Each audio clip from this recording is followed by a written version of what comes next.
This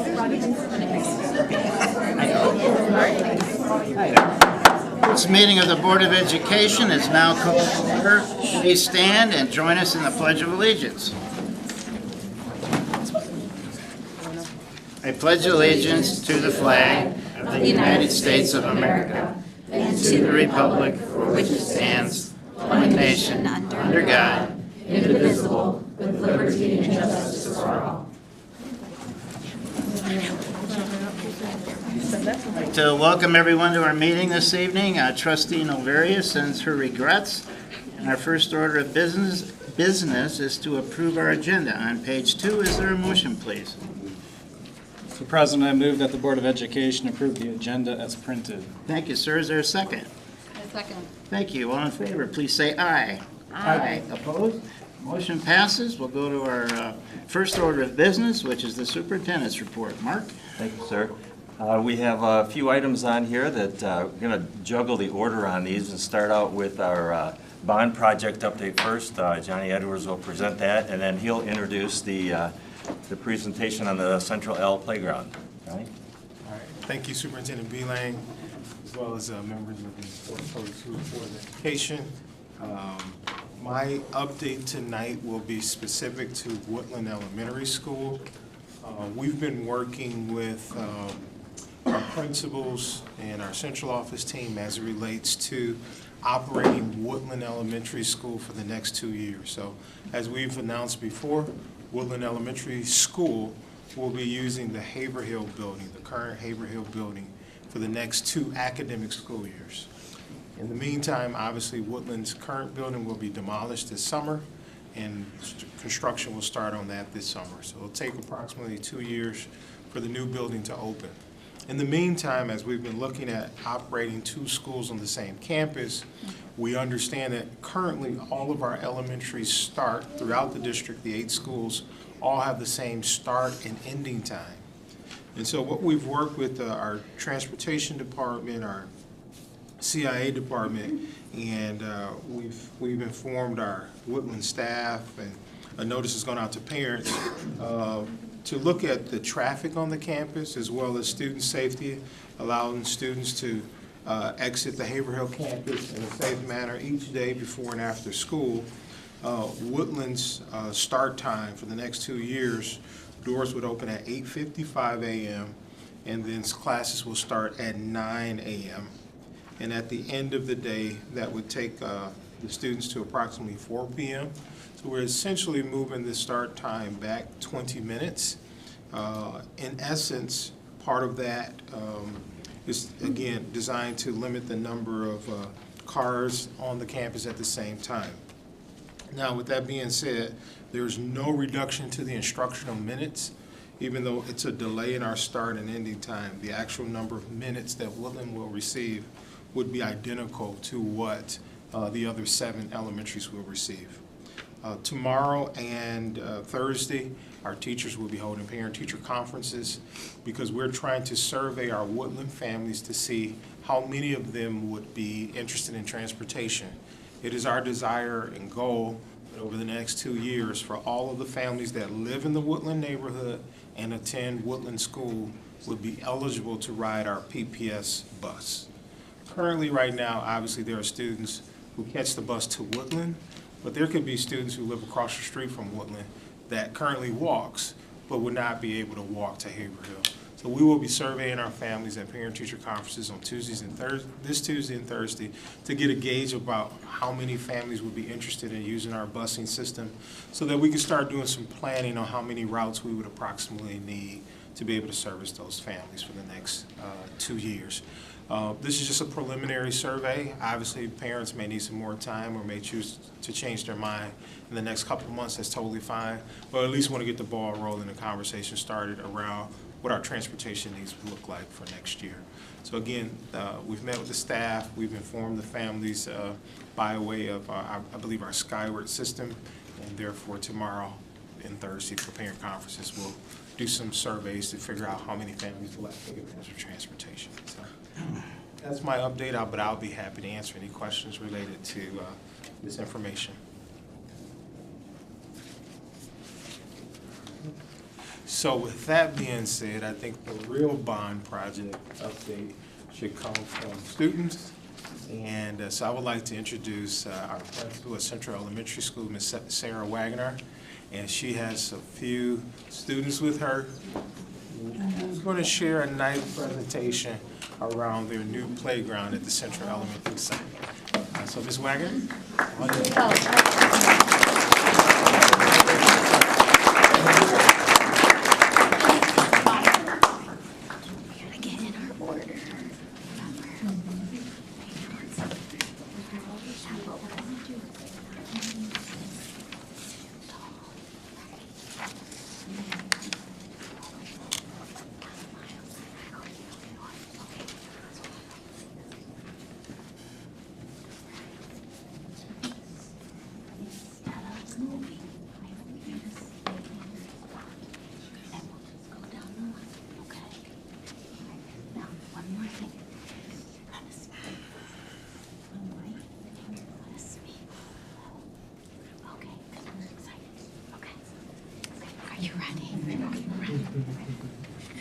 No podium for us short girls, right? We don't need it. So, The clicker's right behind oh, you. in the clipboard, we do need that. Okay. Just turn it on the side. Okay. Okay, well, thank you for having all of us. My name is Sarah Wagner, and I'm the principal at Portage Central Elementary. I've been the principal there. This will be the 7th year that I've been with that school. We are excited to talk with you about our playgrounds today. So the number one thing that I get asked by kids is, what's the playground going to be like? So we thought, you know what? We were asked to talk about our new building, and what better thing to do than to dive into our playground and to learn more about it. We hope to share what we share with you, with all of our students after this presentation. So we hope to push this out as a little mini presentation in our morning meetings going forward. But you're the first look. All right. So let me tell you how it all began. And then we'll also actually, let's introduce you, and then we'll say how it all began. So why don't you say your first and your last name? So you go first, my friend. My name's Emma Barnhart. My name's Miles Bates. Ivy Berger. My name's Lainey Chard. My name is Evie Ty. My name is Willa Vogel. These are all 4th graders, and we did pick 4th graders because they will be the 5th graders next year, the big dogs in the elementary school. And we wanted to have some people who are going to live and play right there in our new school. So how it all began. We started by meeting together as a little team with a landscape architect named Mr. Craig.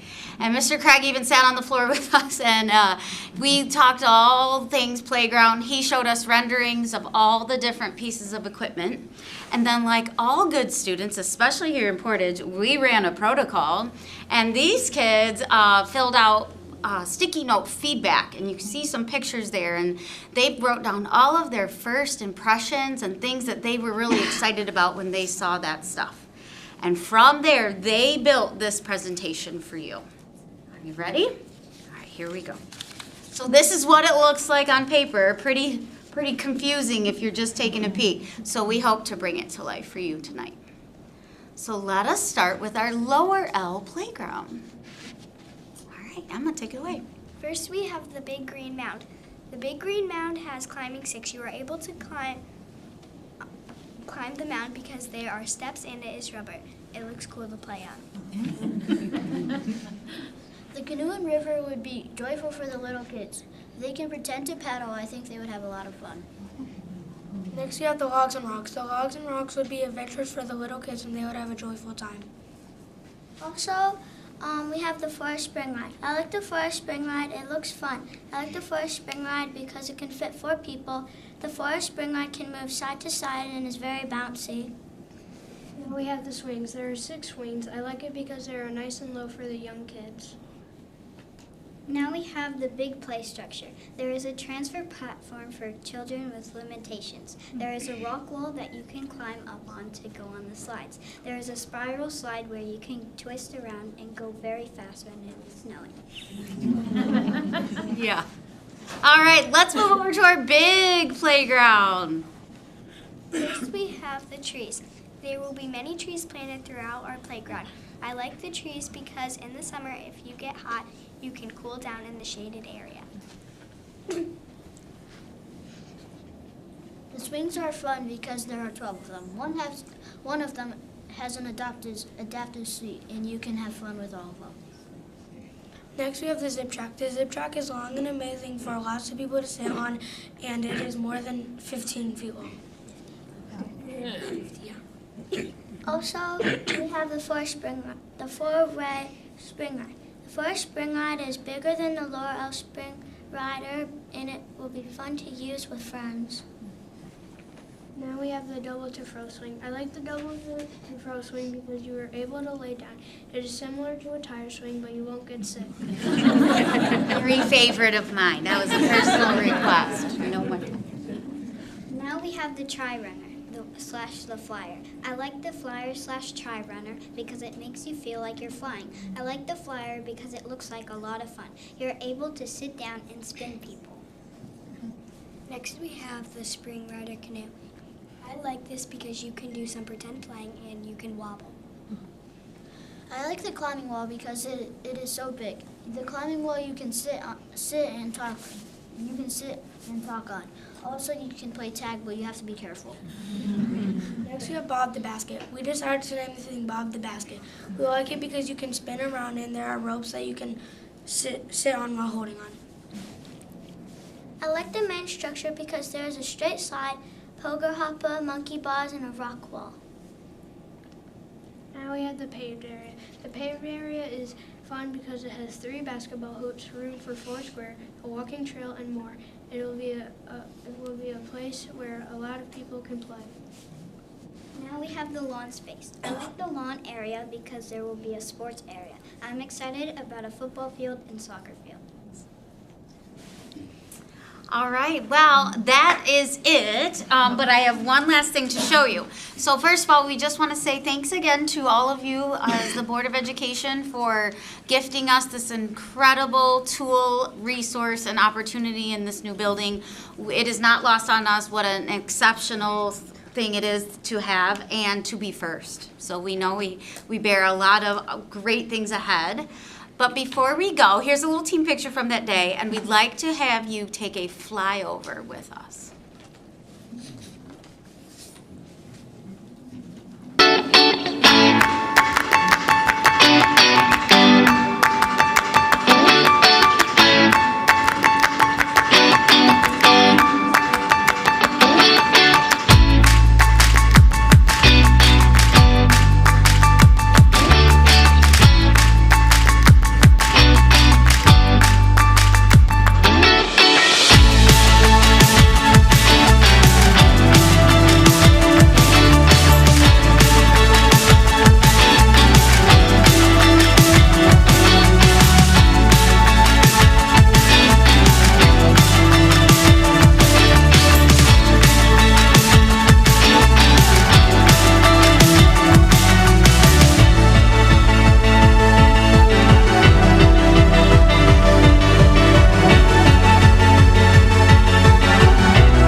for having us. Thank you very much. That was great. Thank you for coming. Thank you very much. Very much.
So that's the last of our presentations on the project update. I wanted to mention to you, recently I had the opportunity to listen to the Dean of the Mary Lou Fulton Teachers College at Arizona State University. And a lot of her work is around just what we're doing at our new elementary schools, and that is to redesign the educational workforce and the workplace. And a lot of her work is around creating models for team-based teaching.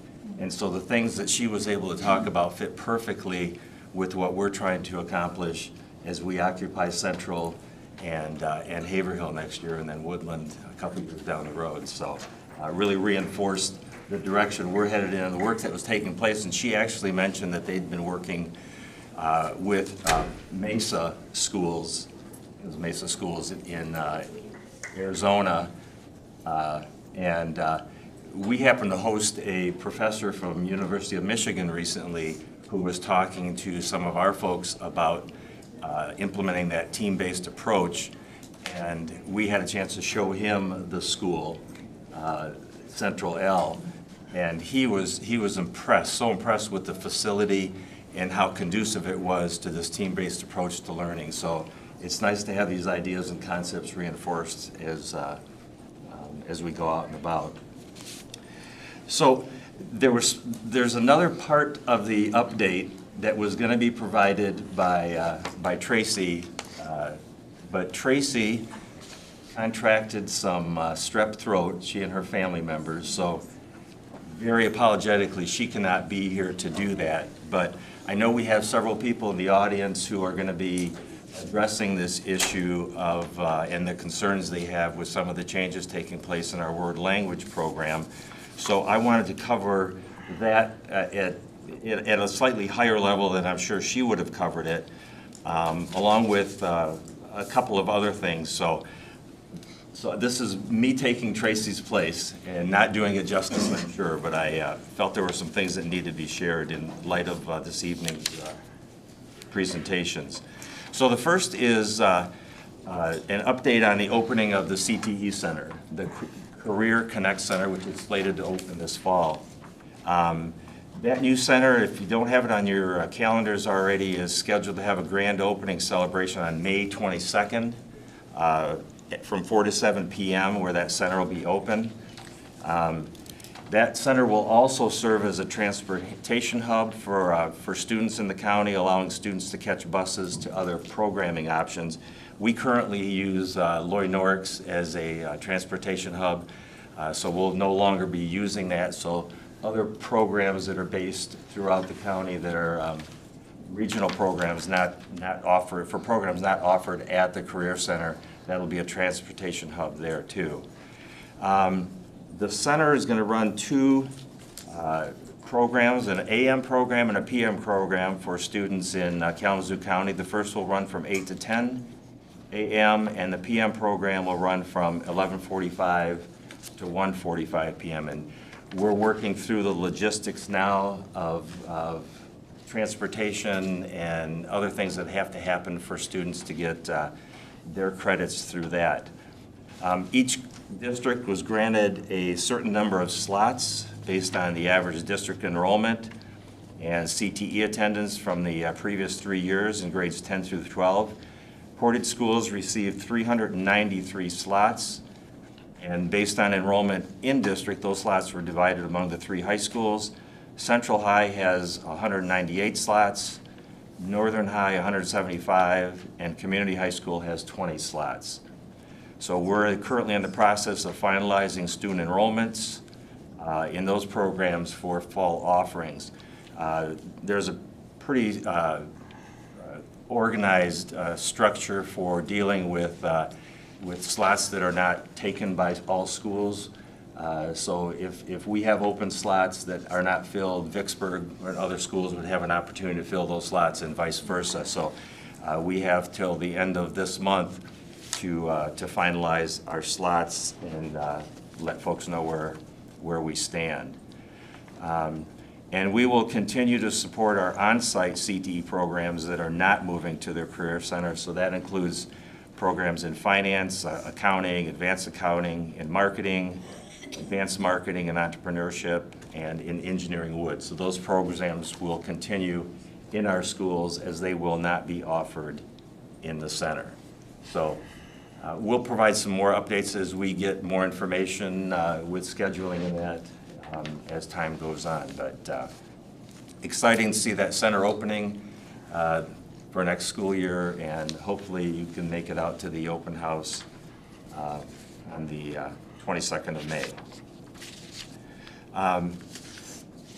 The other thing I want to just kind of review is what I'm sure we'll hear a little bit from some of our speakers this evening about our world language work.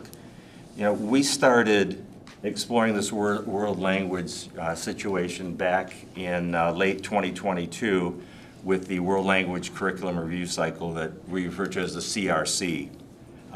We established that team to complete the phases of the work that they're responsible for. During the 23-24 school year, that team met to analyze practices and explore evidence-based models of what's happening in world language education. Throughout that process, more data was needed beyond what they had, and more questions needed answering. So there were several issues that came up, and one of those was the issue of inconsistency in how credits are allocated to level 1 courses. And so that was explored during the summer and early fall of 2024. We had, apparently it didn't come to light until, you know, questions were being asked, but we had approached credit granting for world language programming at the middle school in different ways over the years. And what we did find out through our conversations with the Michigan Department of Education, we were not implementing the law appropriately. We were not allowing those credits to count towards credits for graduation, you know, from high school towards the 26 credits. So that was an issue we had to deal with. And we can only offer credits, graduation credit for courses that are the same as those taught in the high school. So world language at the middle school, for example, was the equivalent of a 1-year world language class at the high school level, but it was taught in 2 school years. That is not the intent of the law. So because we don't offer the same situation at the high school. So our high school students who take a world language class start with a full year world language class. We have a similar situation that exists. Well, I shouldn't say similar. We have a situation that exists where we have Honors English 8 that's taught at the 8th grade level that's equivalent to Algebra 1 at the high school level, for which we can count credit for credit. But we have not been allowing students to apply that towards the 26. It appears on their transcripts, but it does not count toward the 26. So we have to we discovered through some of this process that we have to make some additional adjustments in how we treat credit allocation. So there was also some findings that we utilize different resources, and obviously the class spanned a longer duration and utilized different resources at the middle school level. So based on these discoveries, it was decided to to weigh some programming options so that we could look at our structures, our credits, and our programming, which are all functions of administration. So, as we look at the decision-making process, there are certain things that the CRC is responsible for, there are certain things administration is responsible for, and then there are certain things that are tied in directly to board policy. So the matters that I'm discussing are not board matters, they're administrative matters. So the board really has no decision in these issues that we're dealing with. So these issues of how it's structured, how we give credits, and how the programming works are a function of administration. So leading into more currently, notices were sent on December 30th of 2024, so this past December, regarding a meeting that was to be scheduled for mid-February to discuss findings and consideration. And leading up to those meetings, there were 2 meetings with the world language team leaders where the proposed slideshow was shared and then made available to entire CRC team. Middle school principals also met to discuss the proposed slide deck and provided their input. So in total, we had 25 individuals who were invited to that February 13th meeting. 22 of those 25 attended. And we feel that that process was fully transparent. That meeting lasted 2.5 hours. Materials were all discussed, presented, and there were 3 concerns that emerged. One was the one I had mentioned, the one about credit allocation. The middle school world language requirement for high school credit was an issue. And the third was the need and effectiveness of introductory courses. So those are and have been discussed and researched to better understand how they should be addressed. We felt that credit allocation need to be implemented with consistency. The use of the same curricular materials in the middle school as in the high school.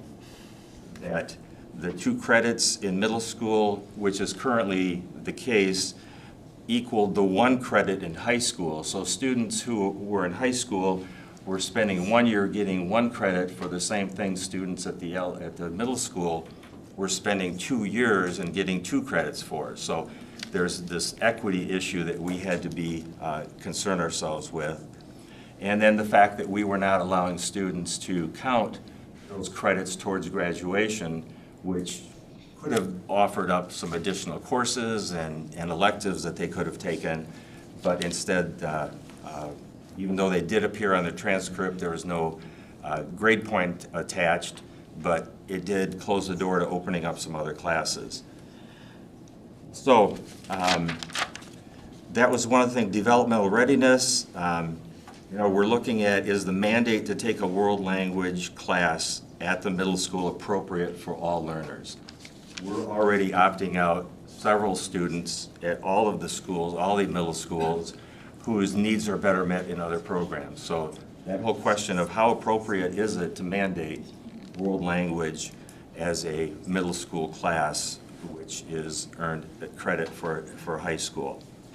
We also found that some evidence exists that middle school students can be successful in high school courses offered at the middle school level. For example, our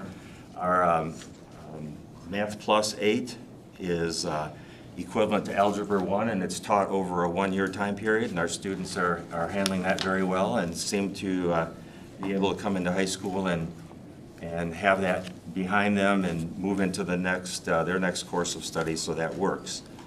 And the Michigan Department of Ed is not aware of any other school in Michigan that requires all students to take a world language for credit at the middle school level. So with that, we are preparing to send a communication home to families.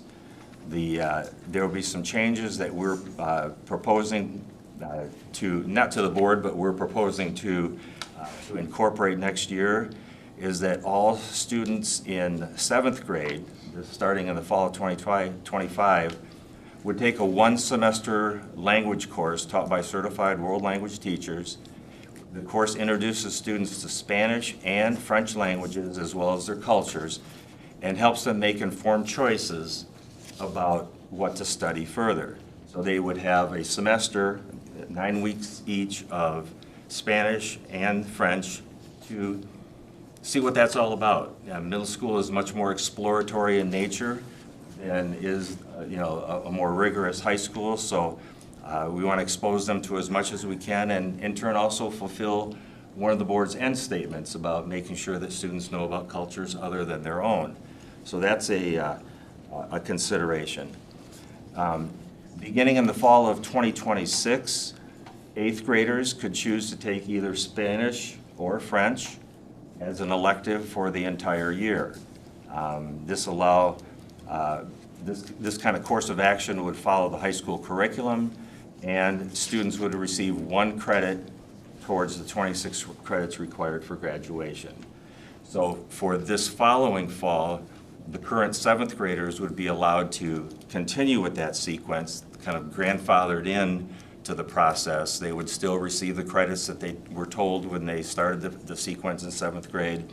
And then beginning next year, 8th grade language or world language would be an elective, either French or Spanish, or both. Students could select to take both classes if that's the direction they wanted to go in. The previous credit system then was inconsistent with other practices. So middle school students who complete level 1 earn 2 credits, while those taking the same course only earned 1 credit. So those changes are being made to be consistent with awarding high school credit district-wide. Middle school courses offered for high school credit have to mirror the structure and rigor of their high school equivalents per district policy. Therefore, the first year of world language will be offered as an elective course during 8th grade using the same curriculum, the same resources, and pacing as the high school world language 1 course. So there are some questions and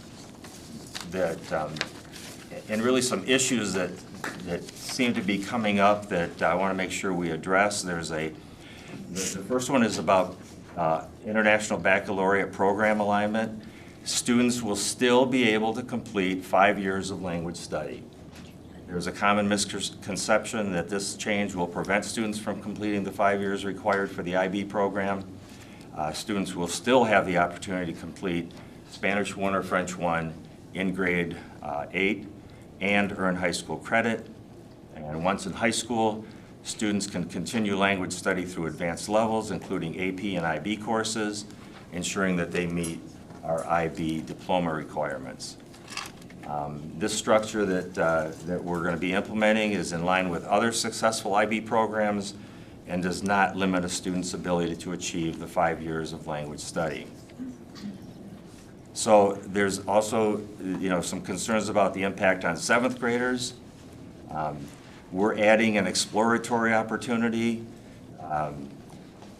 enhancing their experience by providing those 2 9-week courses so that they can take a look at both Spanish and French and the culture that goes with them. So instead of committing to a full year course without prior exposure, 7th graders will now have the opportunity to explore both French and Spanish before selecting their preferred language. And so hopefully this ensures that students have a more informed way of making a decision, leading to what we hope would be better engagement and long-term success in language learning. And then the misconceptions about the 1-year versus 2-year language course structure. The shift to completing Spanish 1 or French 1 in a single year instead of over 2 years aligns with what our high school expectations are and therefore ties into the credit granting. The shift also allows students the possibility to study both French and Spanish. Students can now take both French 1 and Spanish 1 in 8th grade, which has not been an option under the previous model.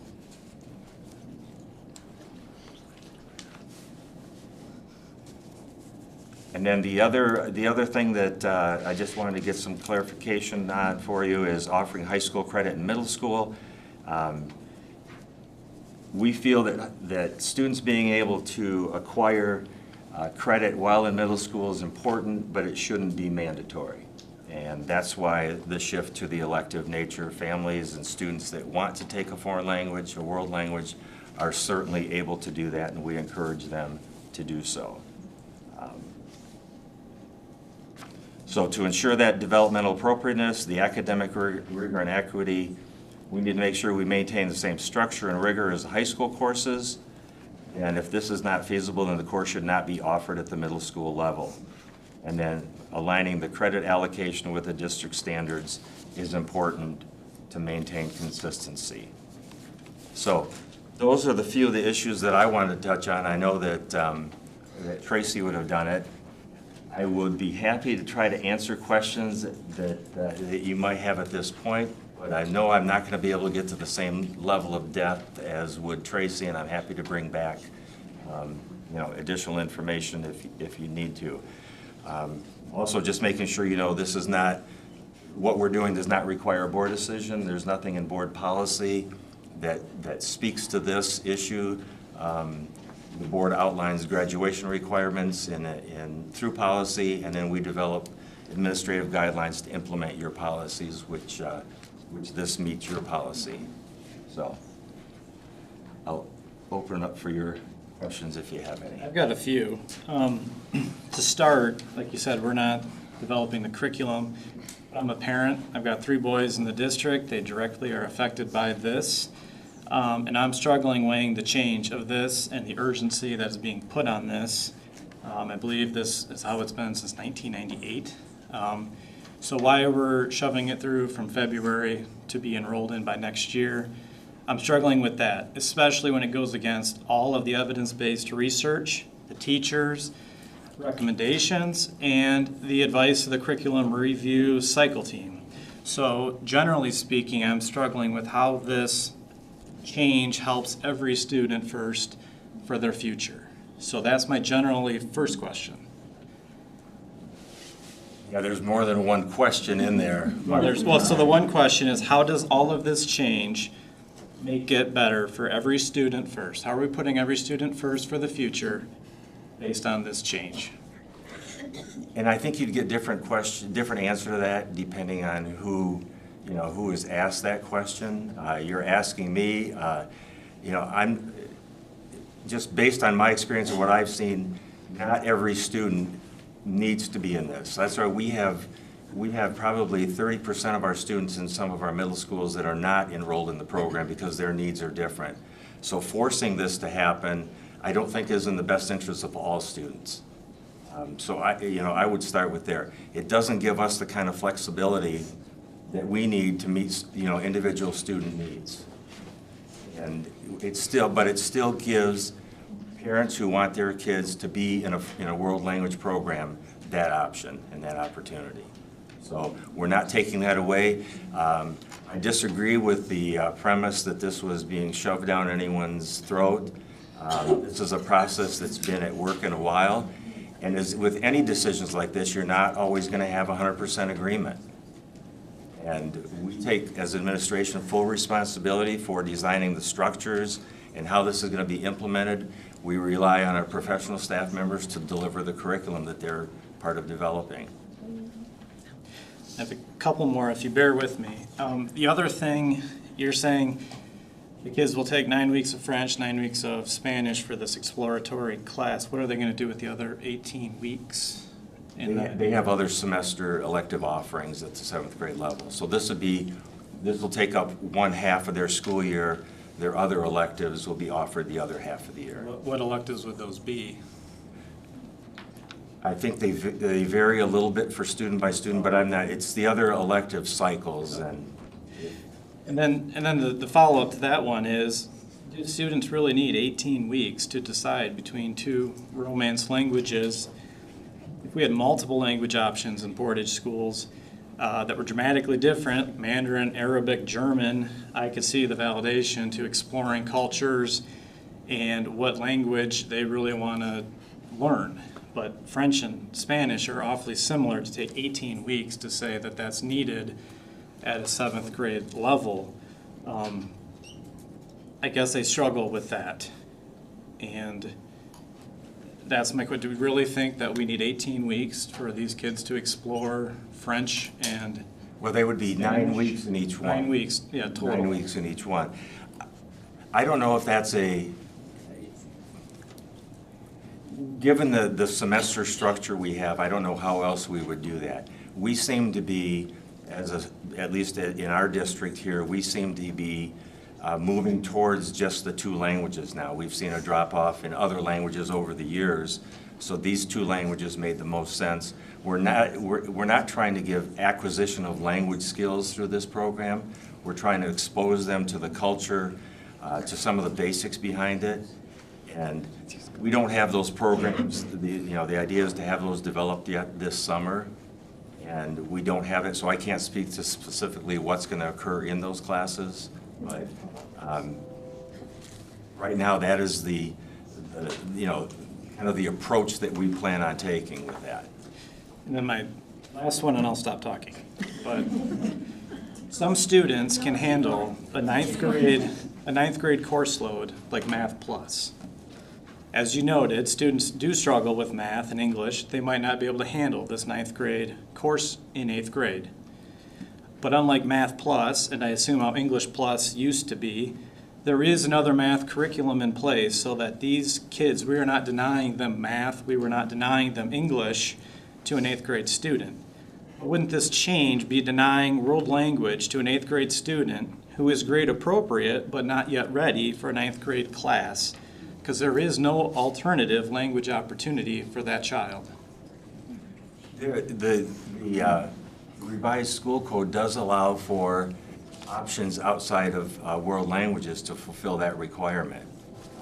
Our high school counselors work with those students all the time, and what are the alternate pathways to meet that requirement without taking a world language class? What would an 8th grader who wants to take Spanish but can't keep up with a high school level speed, rigor in the class, they are grade appropriate in 8th grade. We're taking away a language opportunity for that student. Right now it's over 2 years at a slower pace, which I would argue the more exposure you have over time to language, the more you're going to retain, which I think studies show then allows for better success academically, proficiency, and just retention in life versus making it into one class in 8th grade. I get the credit situation to make it match high school. I think that's fair.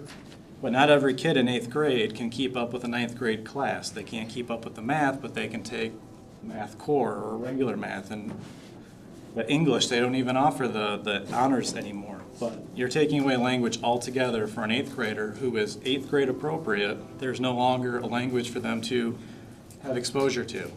So they may do the 7th grade exploratory thing, to fall in love with French, and they can't keep up with the 9th grade coursework because they're in 8th grade. And therefore, we're shutting the door on that student to take language. So they're going to be behind in high school, and they're never going to be able to catch up or have an awfully hard time to catch up. And that goes back to my first comment of how does this help every student for every future? And I don't know if I have a good answer for you. I mean, you raise an interesting point there. I don't know, number one, if we have the capacity to offer both a full year class and a half year class, or a full year class that covers half the subject, because then what happens in 9th grade? They end up repeating the first, everything that they did in 8th grade. We can't continue with that at the high school level. We don't have a slower paced class at the high school level. So I think some of it is, and I don't know all of the details behind that. And I do understand your point. The difference between math and a world language is one is a core class that we really need students in that core curriculum performing as best they can. World language is an elective. Not that I'm giving that less importance, but I don't know as if we have the capacity to do everything like that for every course that we offer. Yeah, Okay, I'd like to piggyback here just a little bit because I'm coming from the opposite end of the perspective. You have children coming up, potentially entering the program, whereas I have children who have been through the program. So you're looking ahead, I'm looking back. My daughter would be happy to admit and is willing to let me share that she is not good at languages. Not at all. Math, we got it. Languages, nope. She benefited from having that year, those 2 years of Spanish ahead of time, and then she repeated Spanish. Again, my other daughter, same thing, not good, even worse. So she, again, they retook in their freshman year what they had already learned 7th and 8th grade. And for my older daughter, that allowed her to get through 3 years of Spanish in the high school level. My younger daughter, I said, just make it through. Let's get the credit. But it allowed my older daughter to get through 3 years of Spanish at the high school level because she'd had that year ahead of time to really give her that base. So when she took that first year of Spanish as a 9th grader, again, she actually learned it better because she wasn't relearning. She wasn't learning from fresh, she was relearning things.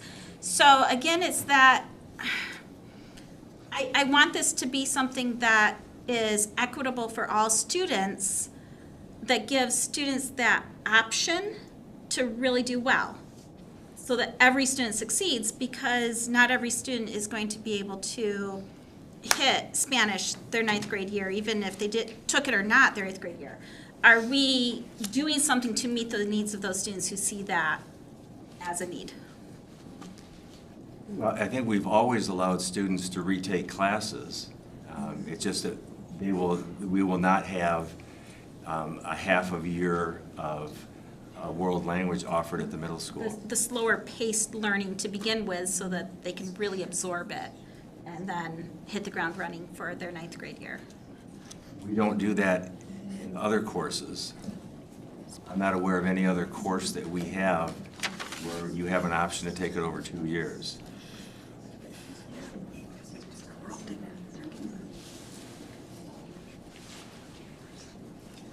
I'd have to explore some things, but I think there have been in the past. I don't know what it is currently, so that's a good point. And let's explore things. I have a question of as far as, because we're talking about these, where we have people who are taking it for 2 years, equality of credits, that variety. And I did not grow up in school in Michigan. I grew up in school in Tennessee, so my exposure is completely different. But when I transferred schools, I was able to take a test to determine where I was and that it would qualify for my credits. So I would be curious as if instead of having the 2 years where that counts as your high school credits, to determine whether or not you can go into Spanish 2 as a freshman, you would take a test. And if you're not ready to go into Spanish 2, then you would repeat as a freshman Spanish 1. I'm not trying to reinvent the wheel. I'm just, these are thoughts as this topic is coming up. My other question there, because I know you don't necessarily have an answer to that, and I would love for you to come back with me with more information. Sure. I can tell you we do have test out options here for our students. Okay. Some of our students do take a final exam for a class where they can demonstrate mastery and comp out of that class and move on to the next. Okay. That would then, for me, seem to be a natural solution to the credit challenge, but I do understand the decisions that where y'all have gone with those.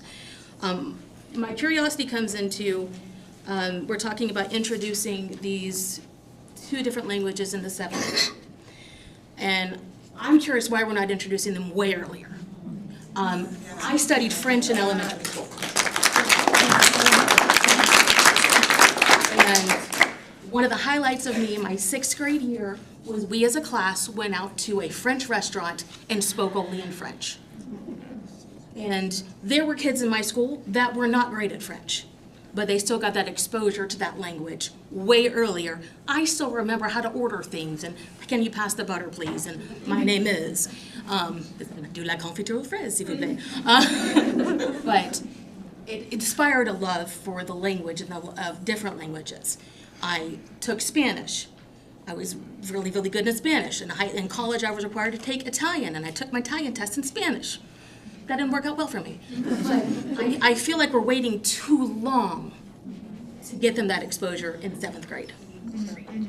There's already the literacy program in the 6th grade curriculum. You could put in the language component to that when they're doing their different things right now. I think that would be an easy solution to create that opportunity without moving the curriculum around very much. It is the intent of the work that we're doing with this to take a look at what more we can do with the 6th grade level. And I don't know if there have been any discussions about anything prior to that, but we do, we will be looking at that, at what we can do at 6th grade to set up for 7th grade and then into 8th grade. So I would expect there will be ongoing changes taking place. This is like the first step in moving towards a different model of delivery. I have one other thing I'm curious about, because, and I brought this up when we talked about removing English Plus, is I feel that while our intent is to bring everybody up to the same level and to give everybody all those opportunities, but I feel like we are hindering some challenge, or potentially hindering some children who could be more advanced, and we're keeping them from being more advanced with some of these decisions that are being made, for whatever that's worth. Just one more comment, and I had mentioned this to you, Mark, in my email, that could we just work on this for the next school year?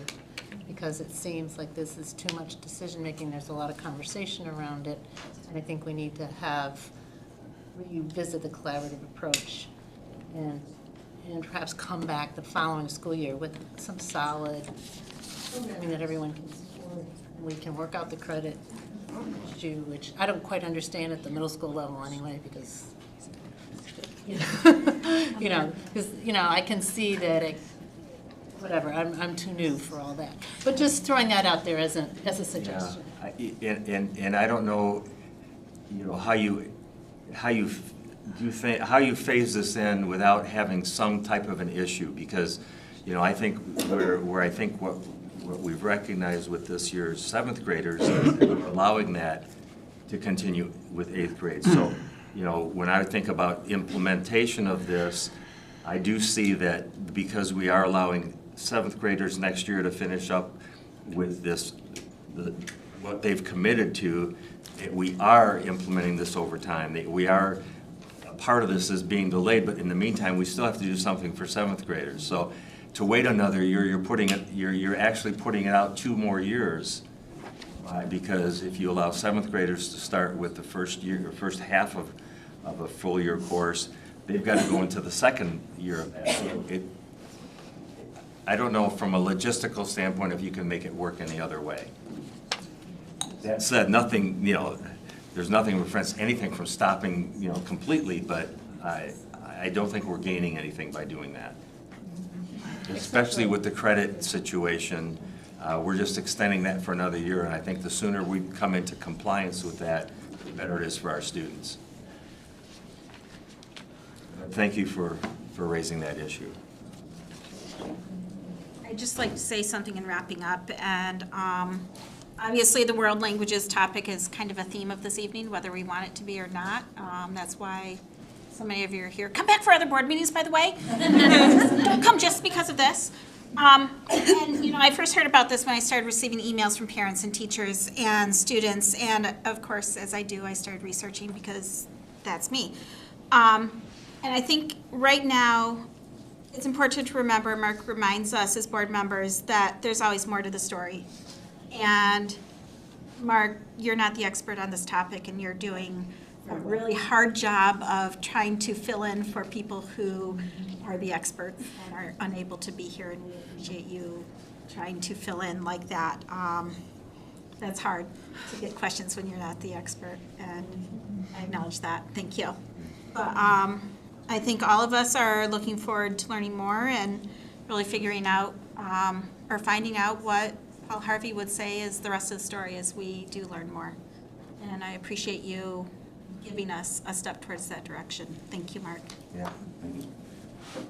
Yeah, I certainly would not be, doing this or sitting here presenting on behalf of Tracy if I didn't believe that what we're doing, we're trying to do what's best for our students. And I know not everyone agrees with all of the means to get to an end, but I do think we're, over time, positioning our students to be in the best place possible without, in the short term, compromising their ability to get into that 5th year of Spanish or French, which is so important for many of our students. With that. Mark, thank you very much for pulling this together in the last minute. Appreciate it a lot. Thank you very much. We'll now move on to comments and communications. First of all, comments by citizens. And I assume I have one to address the board this evening. So I'll start by reading our guidelines for public comment. The Board of Education meetings are held for the purpose of conducting the business of the school district. The board recognizes the importance of letting the public express themselves on district matters and welcomes community input at our board meetings.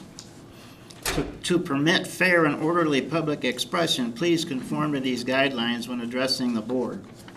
Attendees must register their intention to speak during the public participation portion of the meeting by completing the speaker registration form at the beginning of the meeting.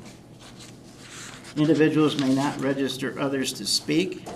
Speakers will be recognized by the presiding officer and may not be called in the order in which they have signed up to speak. Speakers are requested to state their name, address, and group affiliation if applicable. Limit comments to 3 minutes. Direct all comments to the board and not to staff or to other participants. Speakers may not yield any of their speaking time to others. Provide a written copy of your comments and supporting documentation to the board secretary if you have them. Present your comments in a respectful and courteous manner to model the behavior expected of Portage students. Refrain from mentioning any student or individual by name. Contact the superintendent directly regarding personnel matters. The board has a legal obligation to protect the due process rights of both our students and our employees. Typically, concerns raised by speakers during public comment are best addressed through the established chain of command. Board policy delegates resolution of operational concerns to the superintendent for further action. Since Trustee Novaria is not here this evening, Barb has agreed to run the clock for us, which I appreciate. And we welcome our first speaker to the podium, Kat Frank, please.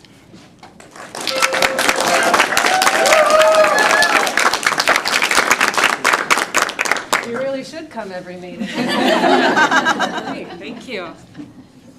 Kat Frank, 2025 Wingate Portage Education Association President. Nice to see you all again. Trustees, it's my pleasure to share some of the great work our staff and students are doing with you all tonight. Lucy Rueweaver's 8th graders will be going to a local restaurant to order and speak only in Spanish, much like Crawford with the employees. Lucy and the owners even reprinted the menu so that students must read and speak in Spanish during the excursion.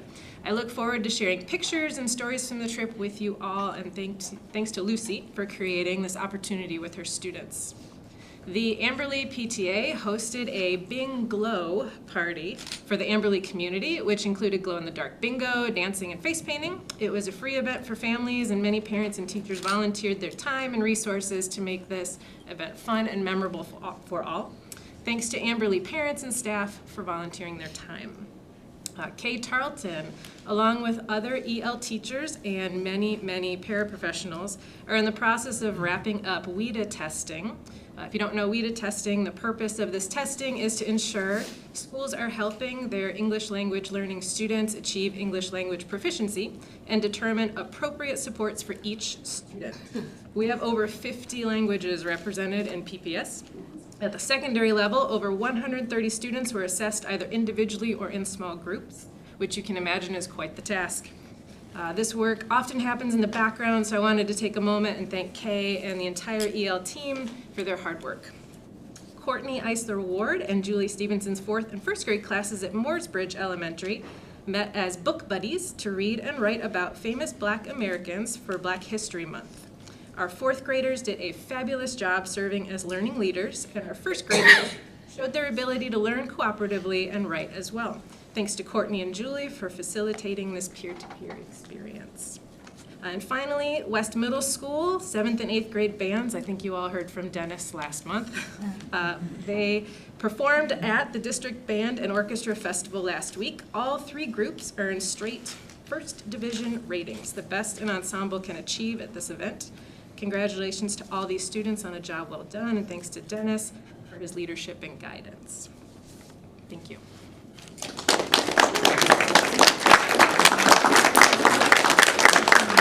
Thanks for sharing all that good news, Kat. We appreciate it. Our next speaker is Sarah Baker, please.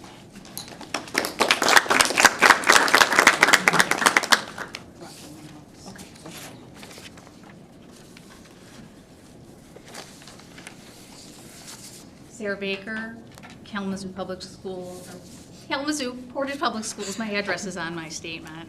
Good evening, President Van Antwerp, Board Trustees, and Superintendent Beeling. I had always planned to attend tonight to learn more about the superintendent search. I was prompted to speak when I learned of a potential change to the middle school curriculum. There are many people here tonight to address world languages. I wish to speak about how this decision is more about trust. I am disappointed that Dr. Speaker Gersheimer isn't here. I think she would have been very informative. And I hope to follow up with her after the meeting. I've always been proud of the learning and teaching that happens throughout our school district. I believe that Portage Public Schools has created a system of oversight and community engagement through vehicles like the Curriculum Instruction Council, department meetings, PTOs, District Advisory Council, and back in the day, Designing for the Future.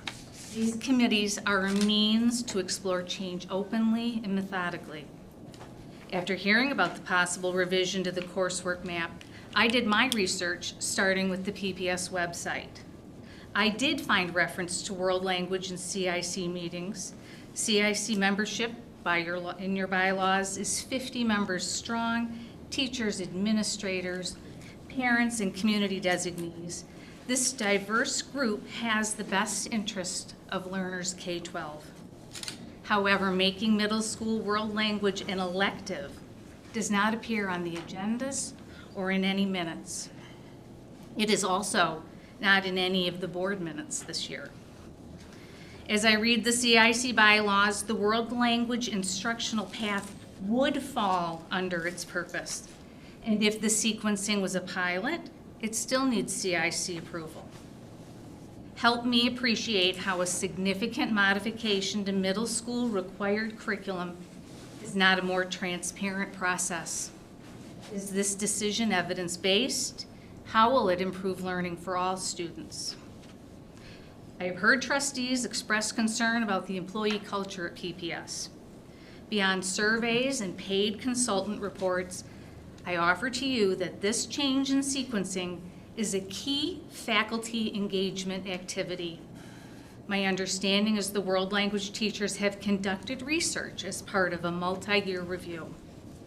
It goes without saying, but I will anyway, a department of 19 professionals with an average of 17 years of teaching experience, 60% with master's degrees, is seriously credentialed.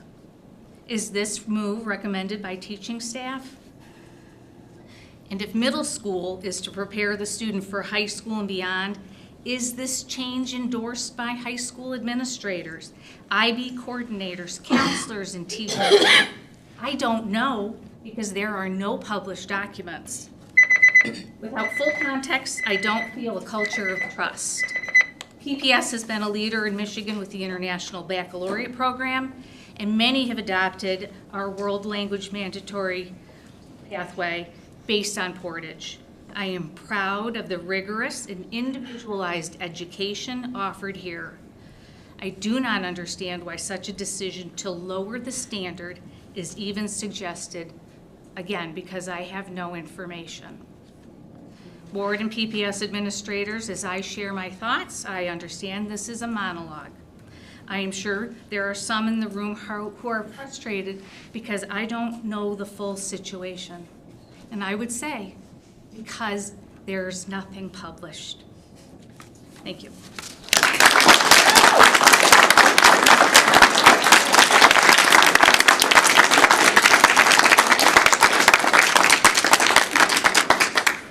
Thank you, Sarah. Our next speaker is Heather Kanangas. Welcome.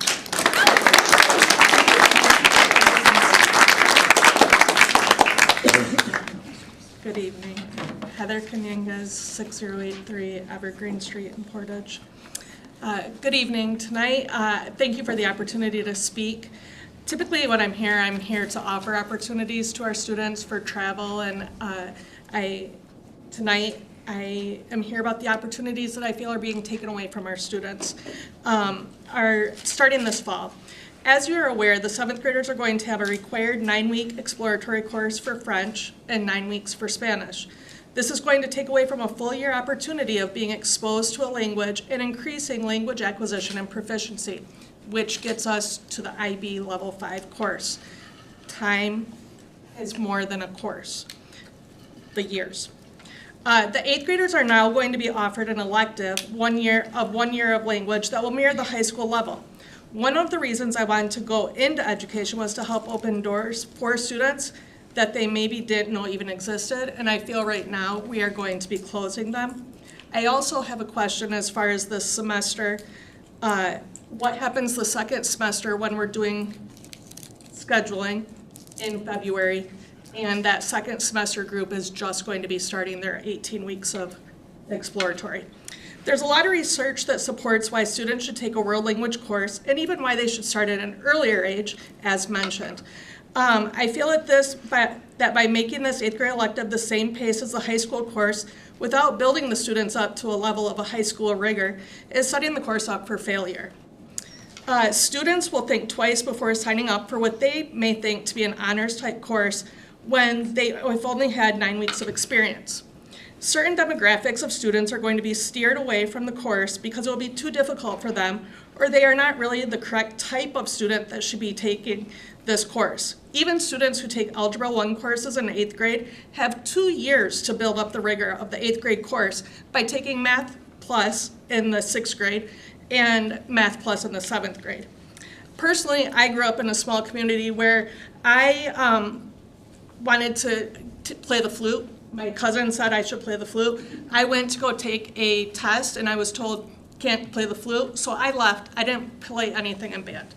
I lost out on an experience because of my fear of the unknown that kept me from having an experience that could have been life-changing. I also am running out of time, so I'm going to just skip ahead a little bit. I've had different experiences where I've been told that I shouldn't go into education because I couldn't do a study abroad. And here I am today, a world language department chair, IB instructor. One of the biggest reasons that I became, as I said, a teacher is to open doors to other cultures. And as I'm looking at the requirements for being able to take the HL course and earn that seal of biliteracy, which Portage is in the top of this realm, I'm struggling to see how this is not tracking.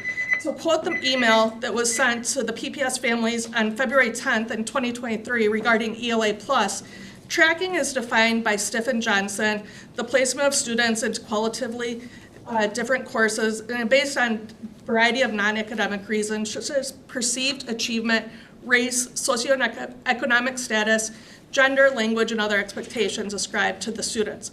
I'm having a hard time seeing how we're not doing that to our students now by not giving them this opportunity and making it seem like it is an honors course. The CRC team actually did propose a model that wasn't put into the meeting until that actual day on February 13th that would have had a 7th grade age appropriate and an 8th grade age appropriate course that would then be able to take the students and place them into Spanish 1 if they needed the extra time, or Spanish 2. And we were told after the decision was made that that couldn't happen because there wasn't enough time to see if that was actually a valid point or not. On the morning of the 27th, I was told this will not happen for the fall. And at 2:40 that same afternoon, I was informed by Dr. Speaker Gersheimer that this is indeed happening in the fall of 2025. Thank you.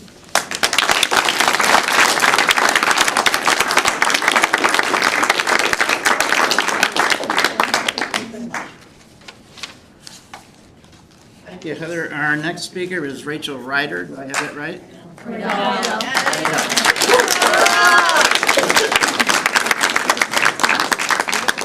My name is Rachel Rydell, and I reside at 426 Parkland Terrace.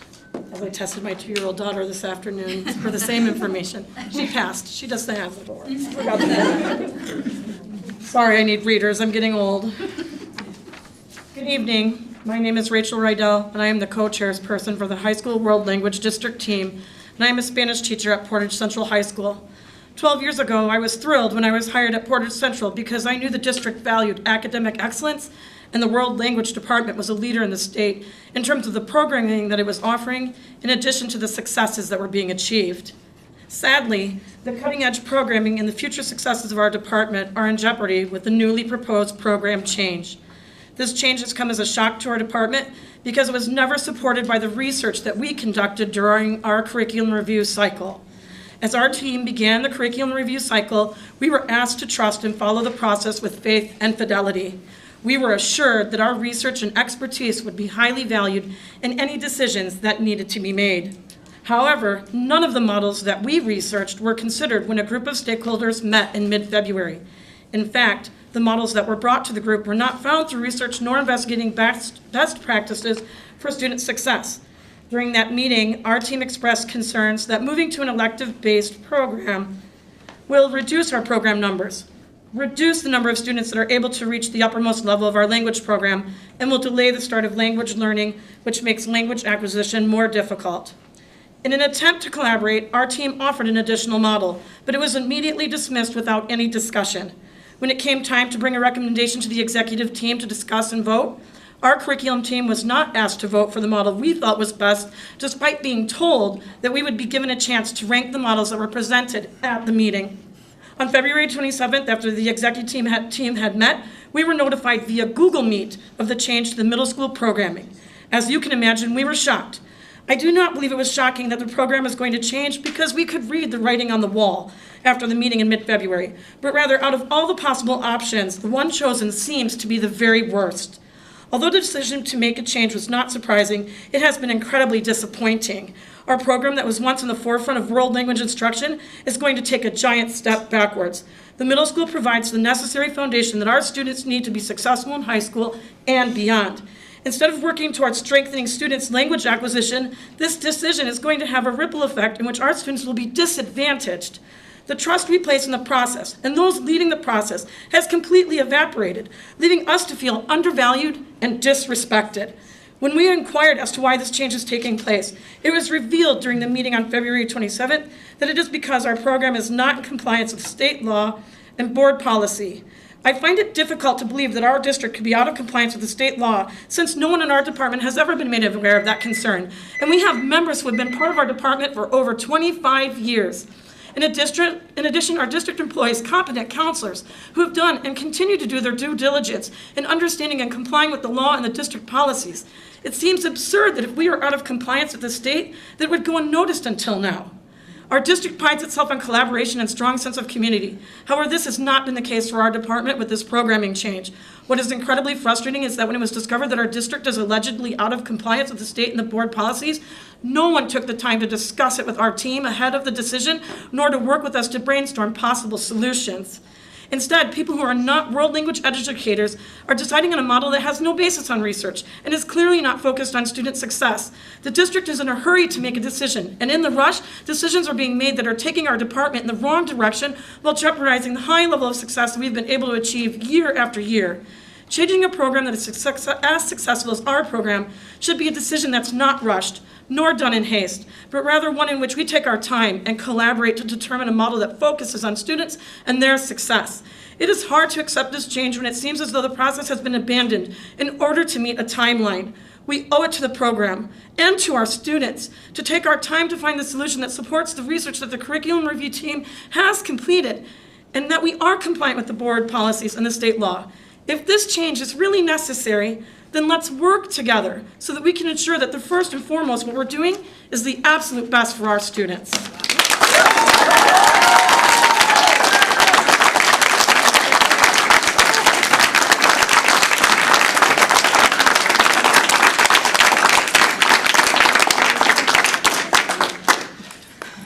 Our next speaker is Catherine Miller. Welcome.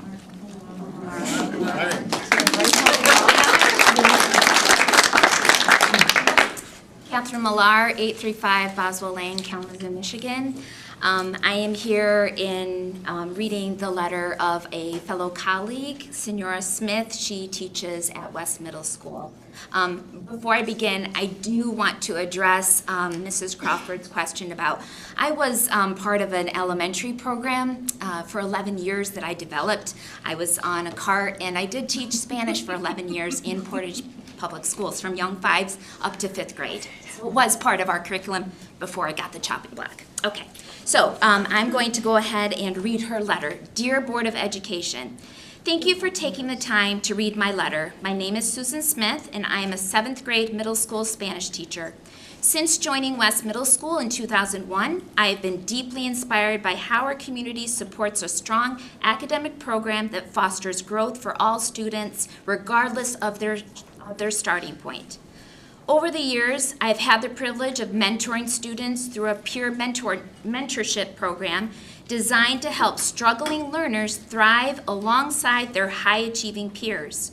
Witnessing students develop their skills and confidence has been one of the most rewarding experiences of my career. Unfortunately, with recent changes in administration support, our program was discontinued, marking a significant shift in focus.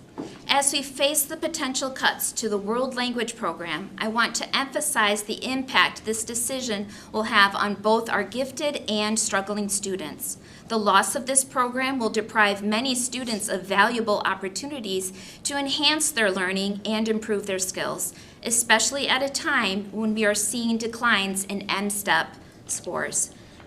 Thank you for taking the time to consider the implications of these changes on our community. I appreciate your support in advocating for all our students. Best regards, Senora Smith.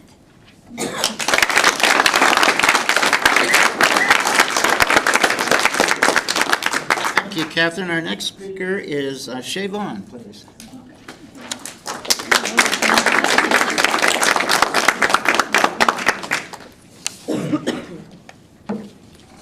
Vaughn, 9150 West Oak, Kalamazoo.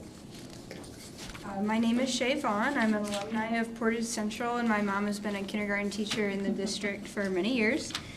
So I'm very familiar with and grateful for how Portage Schools just really supports their students in all sorts of walks of life and interests. That has definitely been part of my story with Portage Schools. So I'm here to talk about the things that I know about Portage and the things that I know specifically about the Spanish department and about Spanish 5.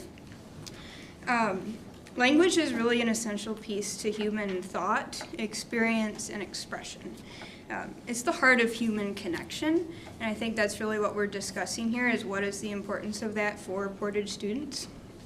From my experience, the first 4 years of the Spanish program build a really key foundation. But then Spanish 5, and the same would be for French 5, that's really where this beautiful structure is built. So we're really talking about the foundation versus the structure and what really is the essential piece of that 5th year. Once a student reaches that level of fluency in that Spanish 5, the world of connection, which is really the purpose of learning a language, that's where it begins to open up. So instead of merely observing a culture and a people, a language, those things, you actually start experiencing it. So for me, the last year of Spanish 5, was when I was really able to start exploring the personal and cultural connections that really fit into my life. I was able to write and read letters from family friends that are in Spain that only speak Spanish. I was exploring books and music that fit my specific interests, which were not common interests for those of you that know me. And so I was able to do that in a language that was foreign and yet familiar at that point. So the foundation was laid in those first few years, and then the structure was built in that 5th year. I'm now teaching quilting and quilt history. And in my Spanish 5 class, I made a quilt that represented a piece of Hispanic literature that had personal significance to me that would otherwise be completely lost in translation. I now share that quilt in my quilting lectures and bring my students into that cultural connection that I learned in high school. This is really where I would argue the difference between communication and connection. I have many friends that are Spanish speaking, raise their kids in Spanish speaking homes, but I'm really able to connect with these people in a different way. I can communicate with them in English, but I can connect with them because of the basis that I have in Spanish. So I can talk to my kids' friends, you know, they're my friends' kids that only speak Spanish, and I'm using words that they understand, and their face lights up with joy. I can talk with my friend from Colombia, and I know that I can talk in a circular fashion and tell stories that way and connect with her in a deeper way because I know her culture, her Colombian culture. I can appreciate the poetic artistry of Hispanic music because I don't just know what the words mean, but I've come to appreciate the sound and the cadence of the language. I love it in a different kind of way because I didn't just build the foundation, I went a step further and was able to actually enjoy it in my life. So what I know about Portage Public Schools is they know the importance of supporting their students and building everything that their students needs. I have experienced that personally, and I just hope that you'll continue to do everything possible to make that opportunity a possibility for every single student, not just ones that might think of that whole journey when they're in 7th grade. Because I know I wouldn't have thought about everything that would apply to my life in 7th grade, but I see it now and I know it's important. That's all I wanted to share tonight. Thank you.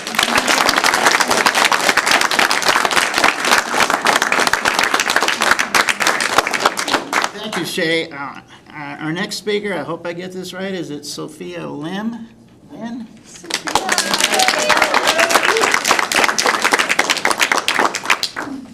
Hi, my address is 4665 Blacktail Avenue.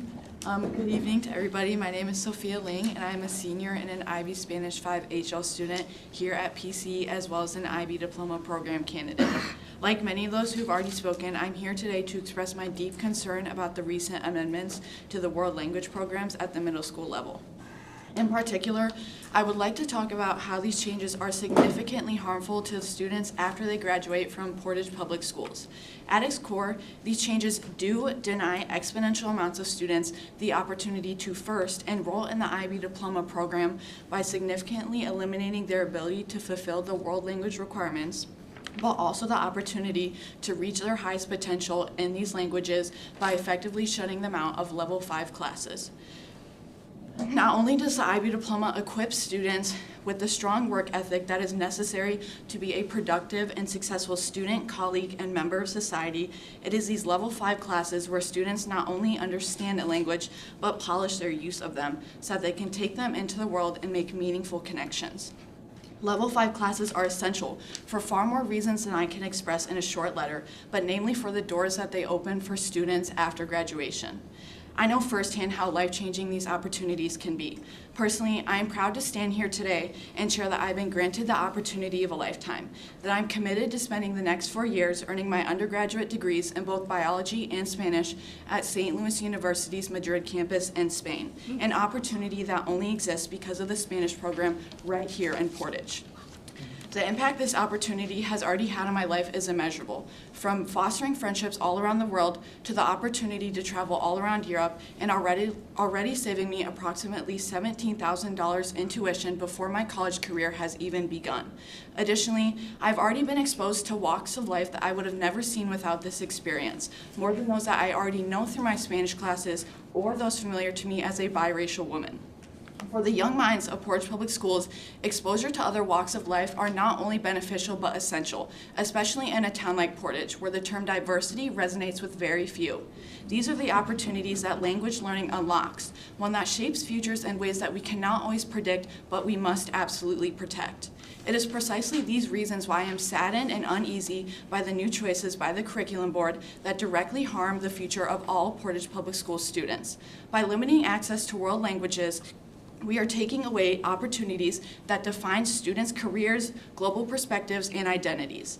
As educators, you accept a responsibility and a promise to protect the young minds that you serve, an innate obligation that is part of being an educator and one that this decision directly contradicts. I urge you all to refocus this decision on the student-centered educational experience that you have vowed to uphold and reconsider this decision to preserve the world language programs that have transformed the lives of so many, including my own. Thank you. I also have with me letters from different leading experts in foreign language acquisition and linguistics from various colleges, as well as letters from alumni of Portage Public Schools. I'm not sure who would like those.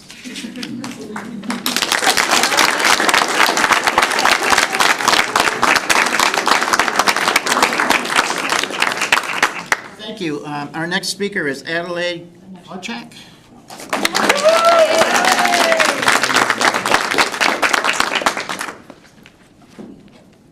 My name is Adelaide Kowchuk, 7798 Corners Cove.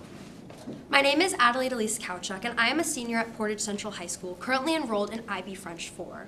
As spoken to previously by Ms. Larson, I was given the opportunity to take French 1A in 8th grade and then continue French 1 in freshman year. This set me up for success. As a lifelong student, a lifelong language learner, and an aspiring educator, I speak to you today with deep respect for the teachers and administrators who shape our curriculum. However, I also speak with a sense of urgency because the decision to remove mandatory world language education from our middle schools is not just disappointing to me, it is unacceptable. Language is a gateway to culture, understanding, and global citizenship. I know this firsthand because I spent my early years in Canada, attending a school where English, French, Braille, and American Sign Language were taught. That environment shaped me, broadening my cultural awareness, strengthening my values, and fostering my empathy, traits I believe are essential to a holistic education. Language learning promotes inclusivity and cultural awareness, which are critical in diverse communities like Portage. Now, as I look at the changes being proposed, I worry about what will be lost. Language education should not just be an academic requirement, because it is a fundamental pillar of a well-rounded education. Bilingual students consistently outperform their monolingual students on standardized tests in reading, math, and vocabulary. This matters for Portage Public Schools. Michigan's test scores, particularly in reading, are already below national averages and have not returned to pre-pandemic levels. Cutting world language programs will further lower our district's performance. Removing mandatory middle school world language education forces students to begin learning a language later, reducing their proficiency and limiting their opportunities for advanced coursework in high school. Does our district not strive to increase the number of IB diploma candidates? Additionally, students who lack sufficient foreign language credits are less likely to earn merit scholarship or use their AP IB language credits to reduce college tuition, as most colleges accept only HL level. Eliminating early language education widens the opportunity gap and makes college an even loftier goal for many. The United States lags behind other countries in bilingual education. A 2017 report from the American Councils for International Education found that only 20% of U.S. K-12 students study a foreign language, compared to 92% in Europe. Many top-performing education systems, including those in Finland, China, and Germany, introduce second language in elementary or middle school. By removing world languages, Portage Public Schools risks lowering its educational standards and leaving students unprepared for the future. Language education is not an extra. It is a critical component of academic excellence and career readiness. I truly believe that Portage Public Schools strives for excellence, but excellence cannot be achieved by taking steps backwards. Cutting mandatory world languages from middle school is a disservice to future students. I urge you, do not let this decision stand. Invest in the future of Portage students by keeping language education a priority. Our district is capable of leading, innovating, and preparing students for a global future. Let's ensure we continue to do just that. Thank you.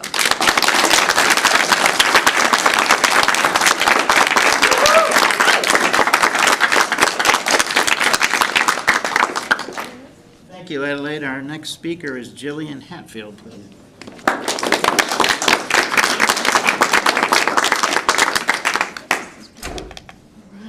Jillian Hatfield, 7641 South Sprinkle Road.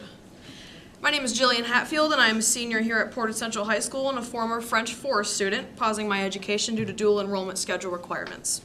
In June of 2023, I embarked on a 10-day trip to France through the World Strides program. During these 10 days, my cohort, including my best friends since 6th grade, traveled all along the southern portion of the country, even seeing a bit of Spain for a day. I was finally able to use the French language in ways I had dreamed of.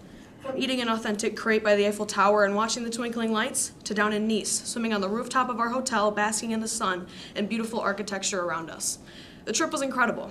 So incredible that my best friend and I got matching tattoos for it. A little postage stamp on the side of our arms with an Eiffel Tower pictured inside. Besides the tattoo, there are many other ways learning a language impacts me for the rest of my life. Lifelong neurological processing and structure changes is one of them. As someone pursuing neuroscience, I find myself looking for a biological answer to things. As for language, there is a clear explanation. Such an explanation that I would be here for hours if I did so for all of you.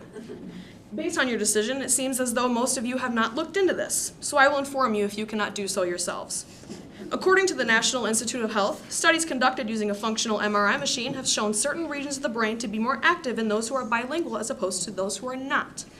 Those regions, which I will not bore you with the names, are areas involved in attention, inhibition, and cognitive control. No other than neuronal activation, the brain structure itself can be altered.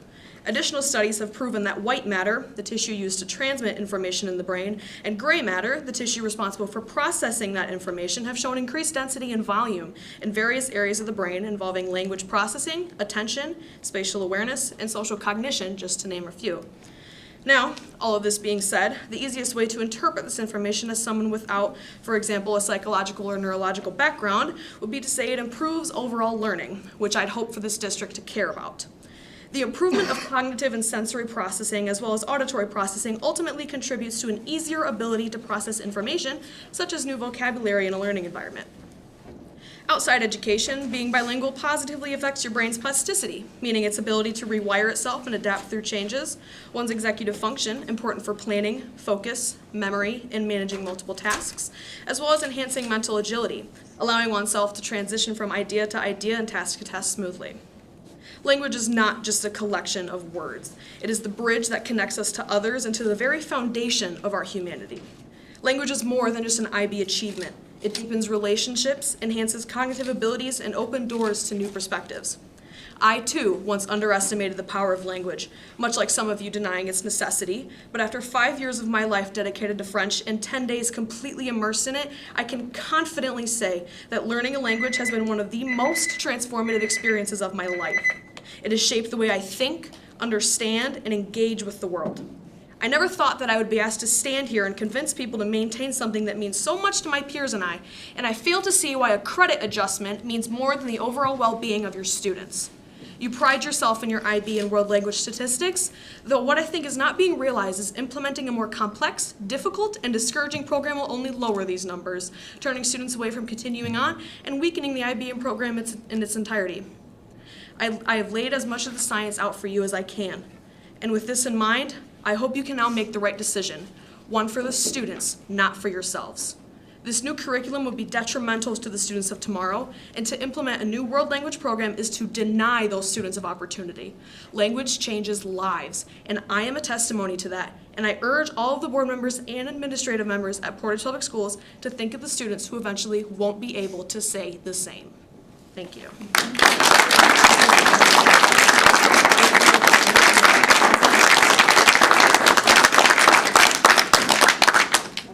Thank you, Jillian. Our next speaker is Catherine Jawahar.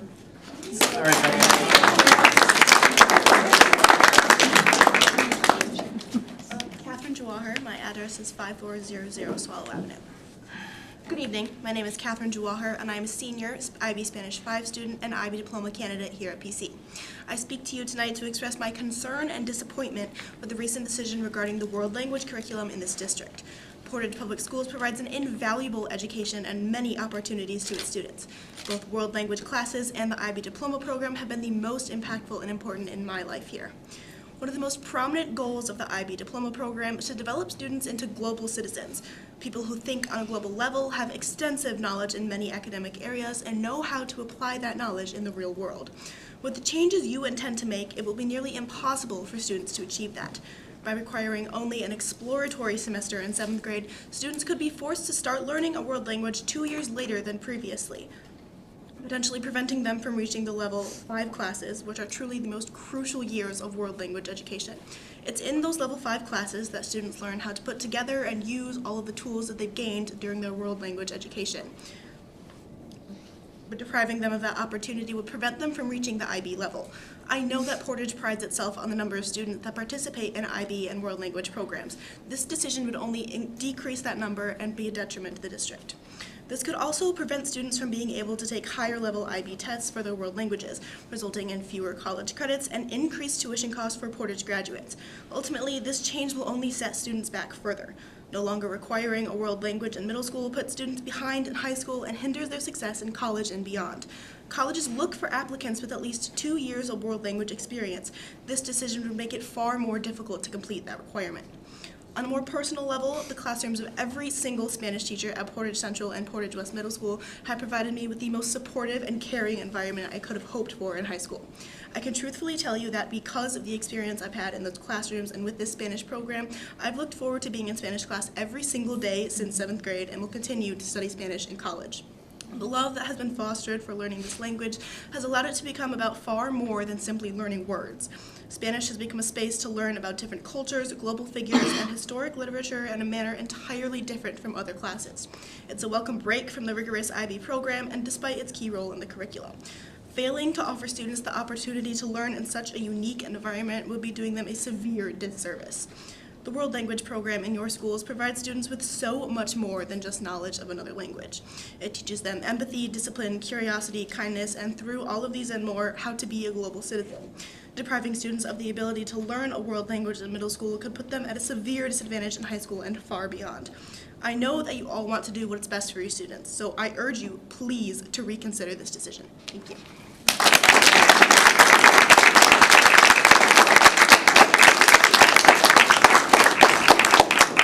Thank you, Catherine. Our next speaker is Caden Mackey, please.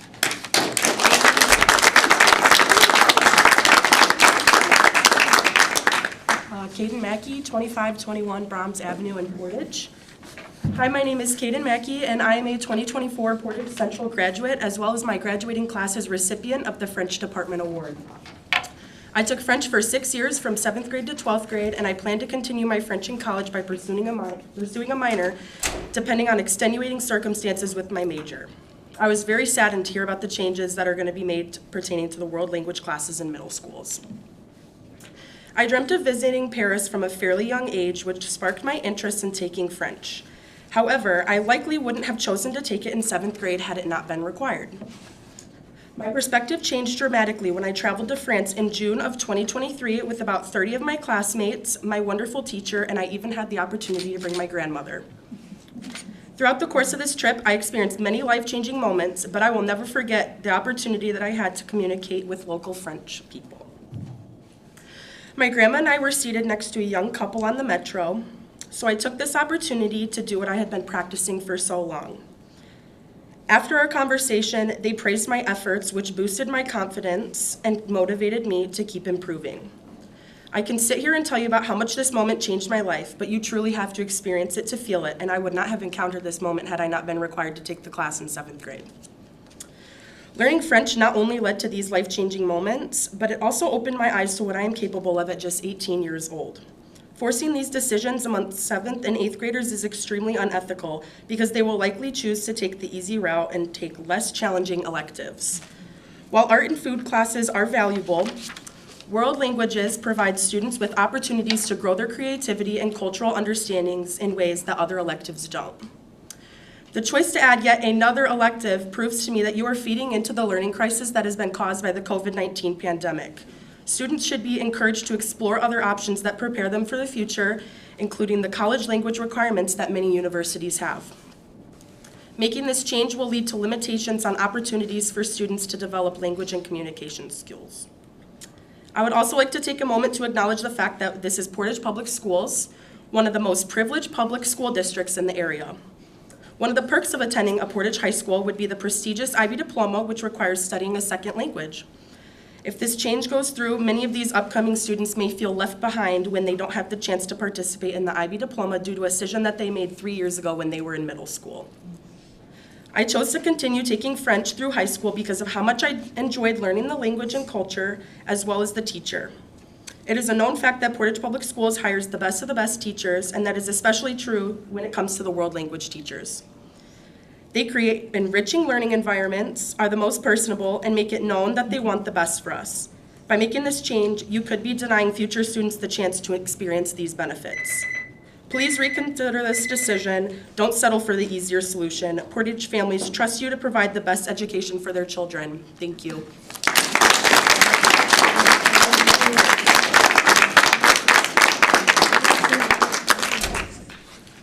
Thank you, Caden. Our next speaker is Portage Sharma. Do I have that right?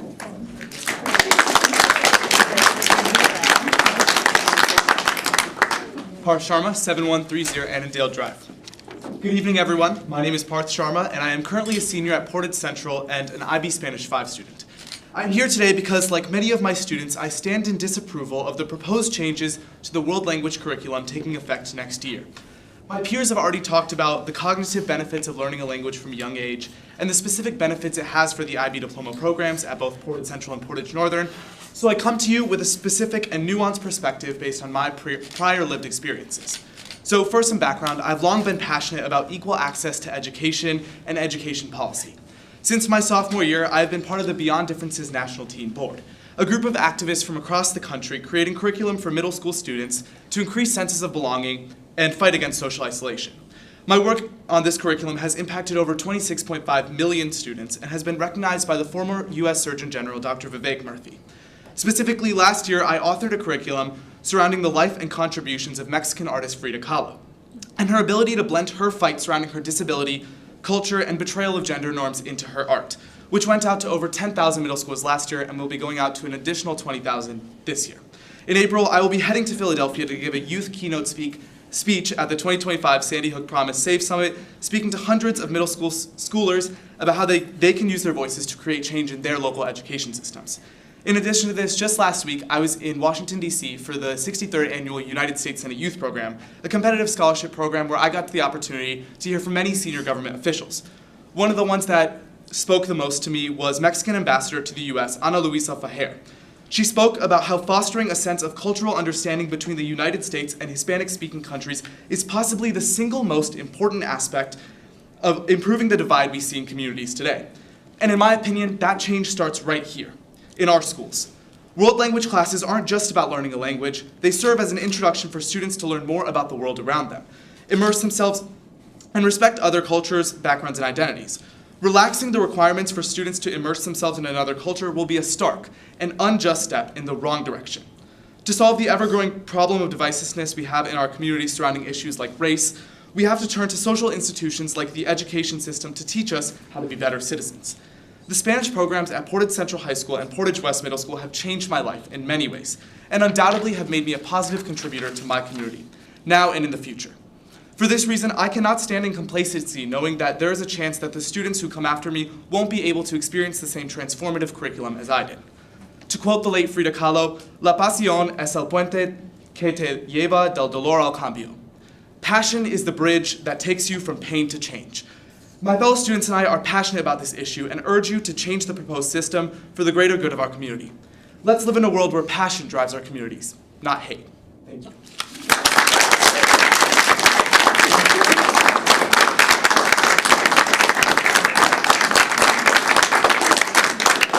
Thank you, Porth. Our next speaker is Katie Painett, please. Welcome.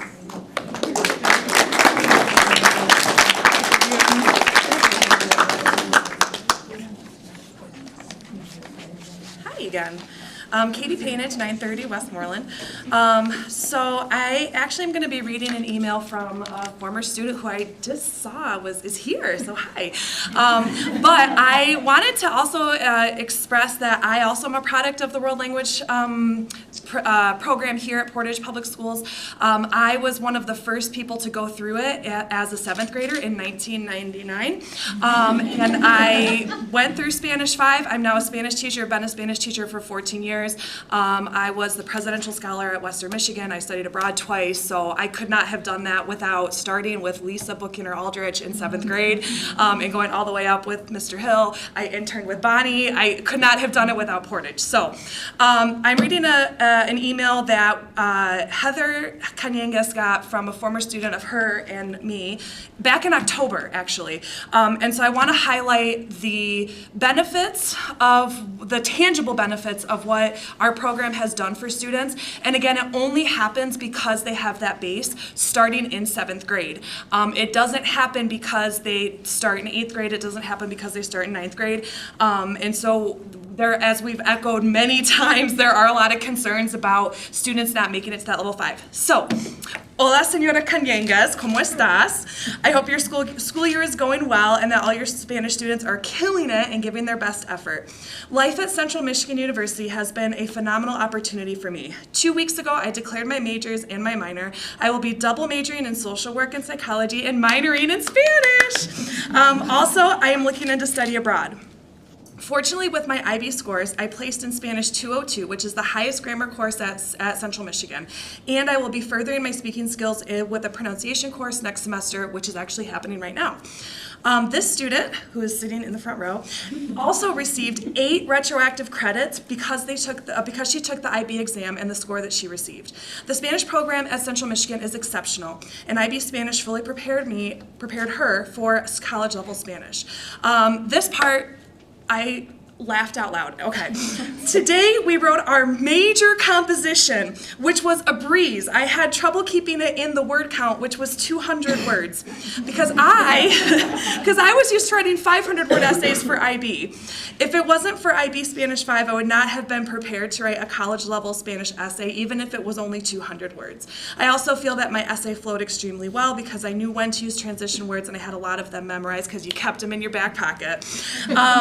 Also, after taking IB Spanish, I feel that my Spanish skills have excelled greatly. We recently covered subjunctive, and my professor was amazed at how much I knew about it. Again, if it wasn't for the rigorous IB program, I would not be the Spanish speaker, writer, listener, and reader that I am today. This student goes on, but I'm out of time. But again, this student would not be where she is today if we didn't have that solid base in 7th grade. So, thank you for letting me read that. Katie, the Spanish award winner. Oh my gosh, and you also won the Spanish award. Me too!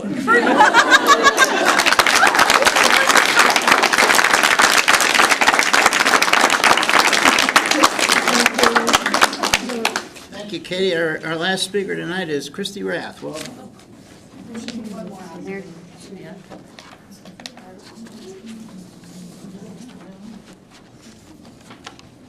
Is Bonnie Moss also on the list? Number 3. She already spoke. No, she didn't. I called her. Who did? No, you didn't. You went right to me. Oh, I missed you? Yeah. Oh, I'm sorry. Well, I'm sorry. We'll do it. I'll be quick. Christy Rath, 5851 Texas Drive. And I'm a Northern Spanish teacher for 14 years. Over the past week, I've received a variety of emails as well as parent-teacher conference conversations about the upcoming world language changes. So I'm here to share the thoughts from a 2021 graduate from Portage Northern High School. As an alumna of the IB Spanish program at Northern, I'm writing to express my concerns about the changes proposed for the world language program within the district. As a former student, I can attest to the impact that world language education has had on my academic and personal growth, and I strongly believe that the changes proposed to the current program will negatively impact current and future students. It has come to my attention that it is the intention to rework the program, eliminating full years of language instruction in 7th and 8th grade, and instead implementing a 9-week trial of both Spanish and French in 7th grade. This not only limits students' ability to engage with diverse cultures and languages, but also diminishes the quality of education that our school district is known for. During my time at Portage Northern High School, the opportunity to learn a foreign language was invaluable. It broadened my cultural awareness, enhanced my critical thinking skills, and prepared me for success in higher education in my career.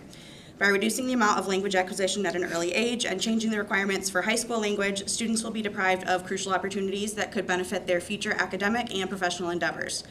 World language education is an essential component of a well-rounded academic experience. Learning a foreign language enhances cognitive abilities, fosters global understanding, and improves career prospects. I respectfully urge the school board to reconsider this decision and explore alternative solutions that would allow for the continuation and enhancement of the world language department. Due to the quality of Spanish education I received at Portage Northern, I was able to successfully test into 300 level classes my first year of college, saving thousands of dollars on tuition for lower level classes. As well as this, I was able to have an on-campus job as a Spanish tutor and teaching assistant throughout the entirety of my freshman year, which is an opportunity that would not have been possible without the structure of the World Language Program the way that it has been. In my professional life as a nurse, I am able to communicate effectively with patients who would otherwise have language barriers, and I'm used as a resource by my team due to my ability to communicate with Spanish-speaking patients. As an alumna, I deeply value the education I received at Portage Northern High School and want to see current and future students benefit from the same high-quality opportunities. I would appreciate the board being open to the concerns of the district and those who are most affected by the proposed change, and I am excited to see potential compromises or solutions from our incredible world language teachers in the district. Thank you for your time and dedication to our students' education. I look forward to your response and hope that all our concerns will be taken into serious consideration. And as Katie Painich said, I also am a product of Portage Northern, went through the IB program, studied abroad twice, and have been teaching in Portage ever since, by choice. And that is because Portage has been the best for many years, and it's honestly really alarming that this is where we're headed right now. Thank you.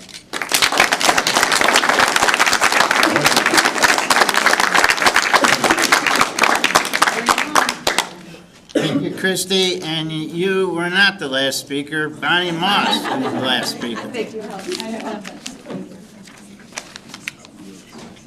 Hello, my name is Bonnie Moss, 361 Aldersgate Drive in Portage.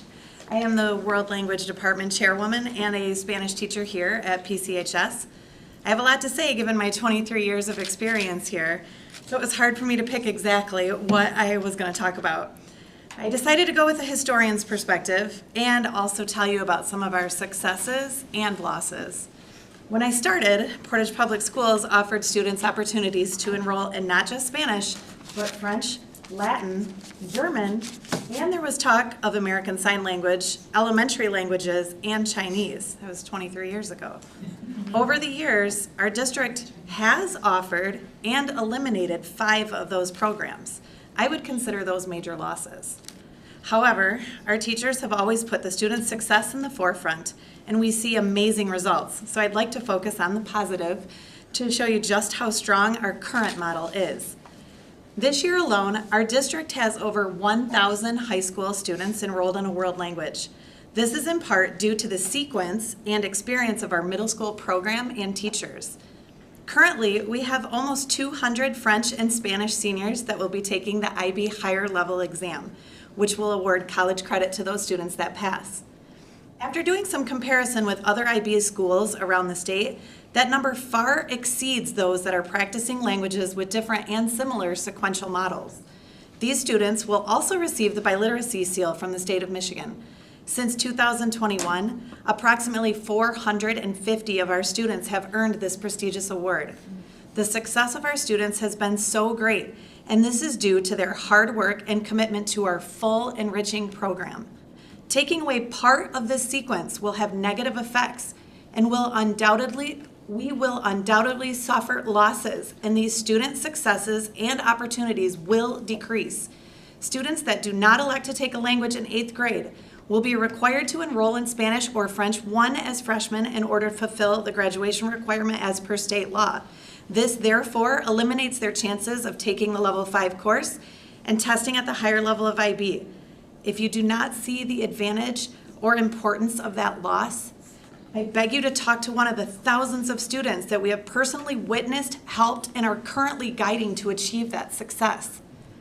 Our curriculum directors and now superintendent have stated that we have not been following the language of the law, which is a debatable statement and should have been further discussed with counselors, administrators, and our CRC team, instead of solely placed in the proverbial sandbox. If indeed our current model needed to change, there are better options, way better options than this structure that only a couple of people created and support. I need you to know that none of our district world language team agree with this model.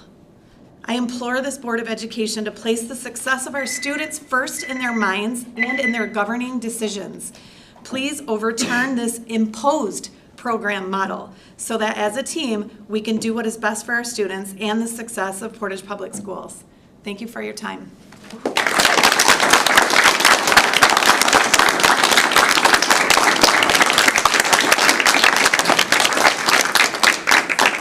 Bonnie, and thank you again to all our speakers tonight. Thank you for coming out. We'll now move to comments by board trustees. Anyone? I would like to say thank you for all of you coming out and talking tonight. It was really enlightening to hear all the stories. I didn't have the IB program when I was going through. I missed it by a year, for good or bad, but it's really cool to see how much more language you use. I barely got through college level language, and to see the difference if it had it in middle school, that could have been even better for me. I'm particularly impressed with our student speakers, and I want to thank you for sharing your experiences and your input. I know it's difficult to get up and talk in front of people, so I really appreciate you bringing that to us. Yeah. Thank you. Anyone else? Second that. I was the weirdo who took Latin in Central. Yes, we learned our motto well. Semper ubi sub ubi, for those of you who know. Yeah.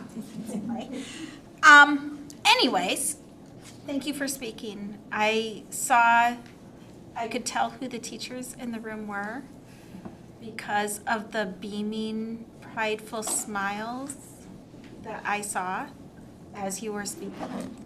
I wanted to say thank you for doing that. That's hard for many much older adults to come and speak here.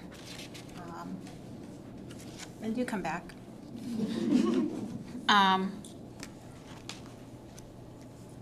The cultural awareness has impressed me with what you are referring to. As a very young child, I spent 2.5 years in Kenya living there with my parents, which is not a normal experience that people get to do, and it's not something that I could give to my children. And as a result, as a parent, I've sought out other ways to provide an awareness that it's not just here in Portage, it's a world that we live in. And thank you for bringing that up so many times.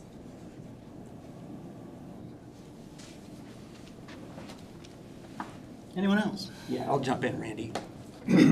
For your high school French student here, I want to thank our speakers. You acquitted well of yourselves at the podium. I really encourage people to really try to understand the position of the people who hold the opposing view, and for everybody to try to reach out and understand that. Because Mark, during your comment, you made some good points. And there were good points at the podium. And I just encourage people to keep an open mind, which quite often is really hard for people to do when you feel really strongly about something. So anyway, just encouraging that.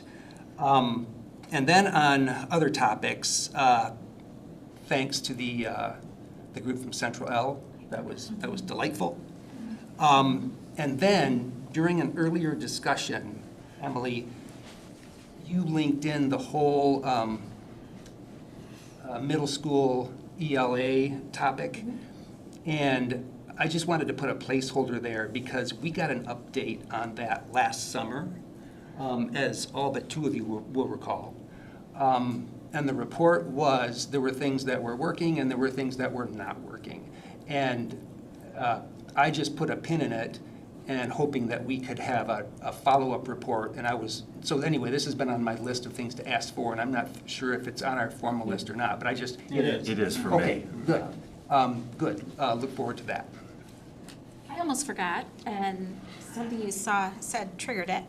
Congratulations to all the bands who participated in festival. I had the privilege to listen to them, or not all of them. I wish I had to all of them, but some, and the music was spectacular. I heard some in pre-concerts, and I heard some here. Well done to all the bands and all the band members who participated. Thank you. Anyone else? Okay, now we're going to move to our consent agenda on page 5. We just have a couple items tonight. One is the approval of the February 24th, 2025 special meeting, a regular business meeting. And secondly, that we approve revisions to bylaw 0142.7 orientation as presented. This is the corrected document at your place. If you remember, this was the item we agreed to add at our last meeting. Are there any exceptions to the consent agenda as presented? Hearing none, the consent agenda is approved. Thank you. We're now moving to page 13, Assurance of District Performance Monitoring Report 1.2. Is there a motion, please? Mr. Chairman, I move that the Board of Education accept Monitoring Report 1.2 ends as a reasonable interpretation and evidence of compliance with policy. Thank you, Bo. Is there a second? A second. Thank you. Mark? So hopefully you had a chance to take a look at this report. 1.2 is really speaks to the students having acquisition of 21st century learning skills, including critical thinking, creativity, communication, and collaboration skills to equip them to learn and to lead with confidence. And in this report, we've been providing you with information about student enrollment in certain classes, in our AP classes, in our IB classes, and in elective programs. And while we don't have established goals for what numbers we're trying to reach, I can tell you that just looking at the data that we've had consistent enrollment over the years in using AP courses, consistent performance. And one thing I would note is AP exams on which a 3 or better was earned was a big uptick there from the 22-23 school year to the last year that we've monitored is 23-24, moving from 60% to 75.9%. So that's a great accomplishment by our students and staff for getting there. In IB courses,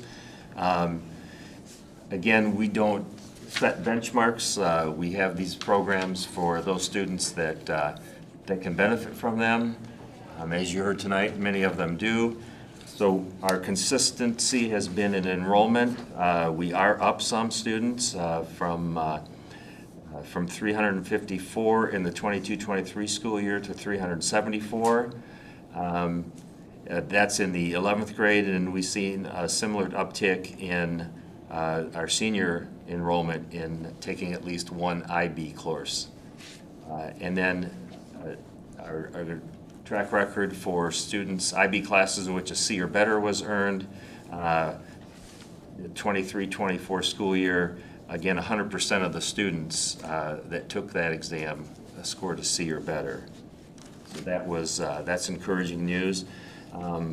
Otherwise, looking at all of our elective offerings, our numbers, again, are pretty standard over the course of the years. In addition to that, we do have a large number of co-curricular and extracurricular activities that students are involved in at the elementary level, at the middle school level, and at the high school level. Obviously, there are more activities at the high school level as administration and staff look to meet where student needs are in terms of clubs and other activities. And then we annually administer a student experience survey, and I've been using several of the responses from our students on several of the questions.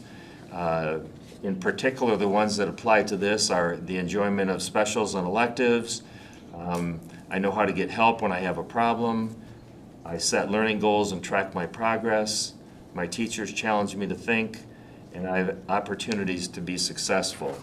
And those last four in particular, all have seen improvement from the 22-23 to the 23-24 school year by at least 0.05, which is kind of a goal that we set in that means there's been some significant improvement in those areas. So we're pleased about that.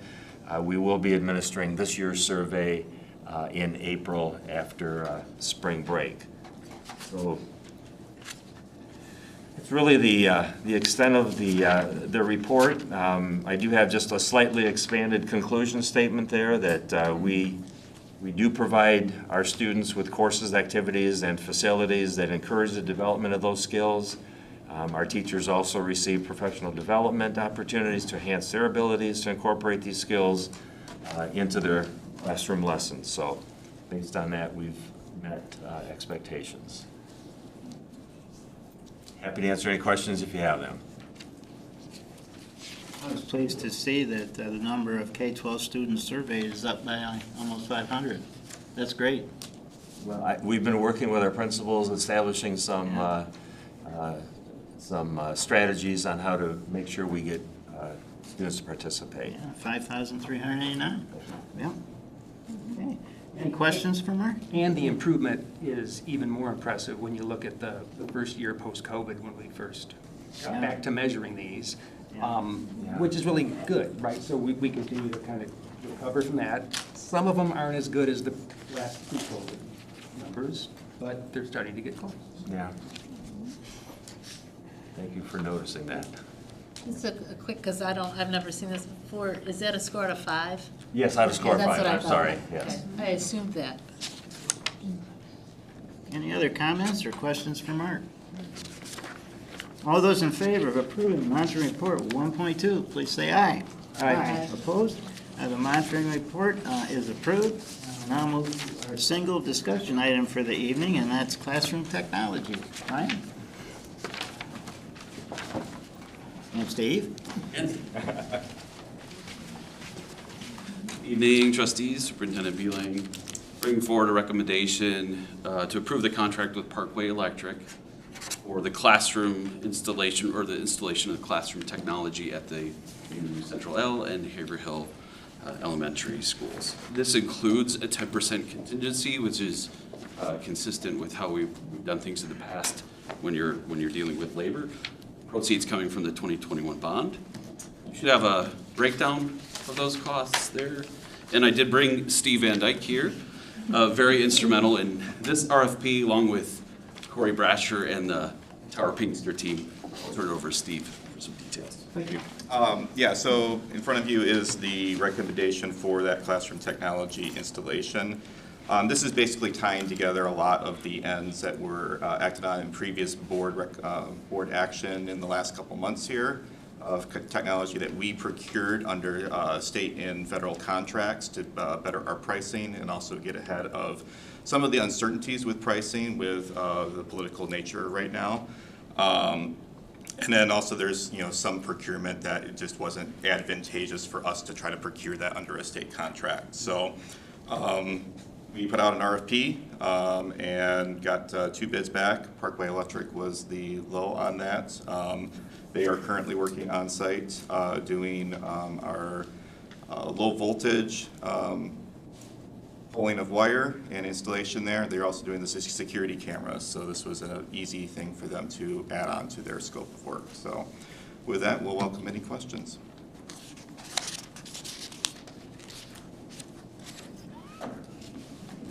Would the board be inclined to approve this evening as requested?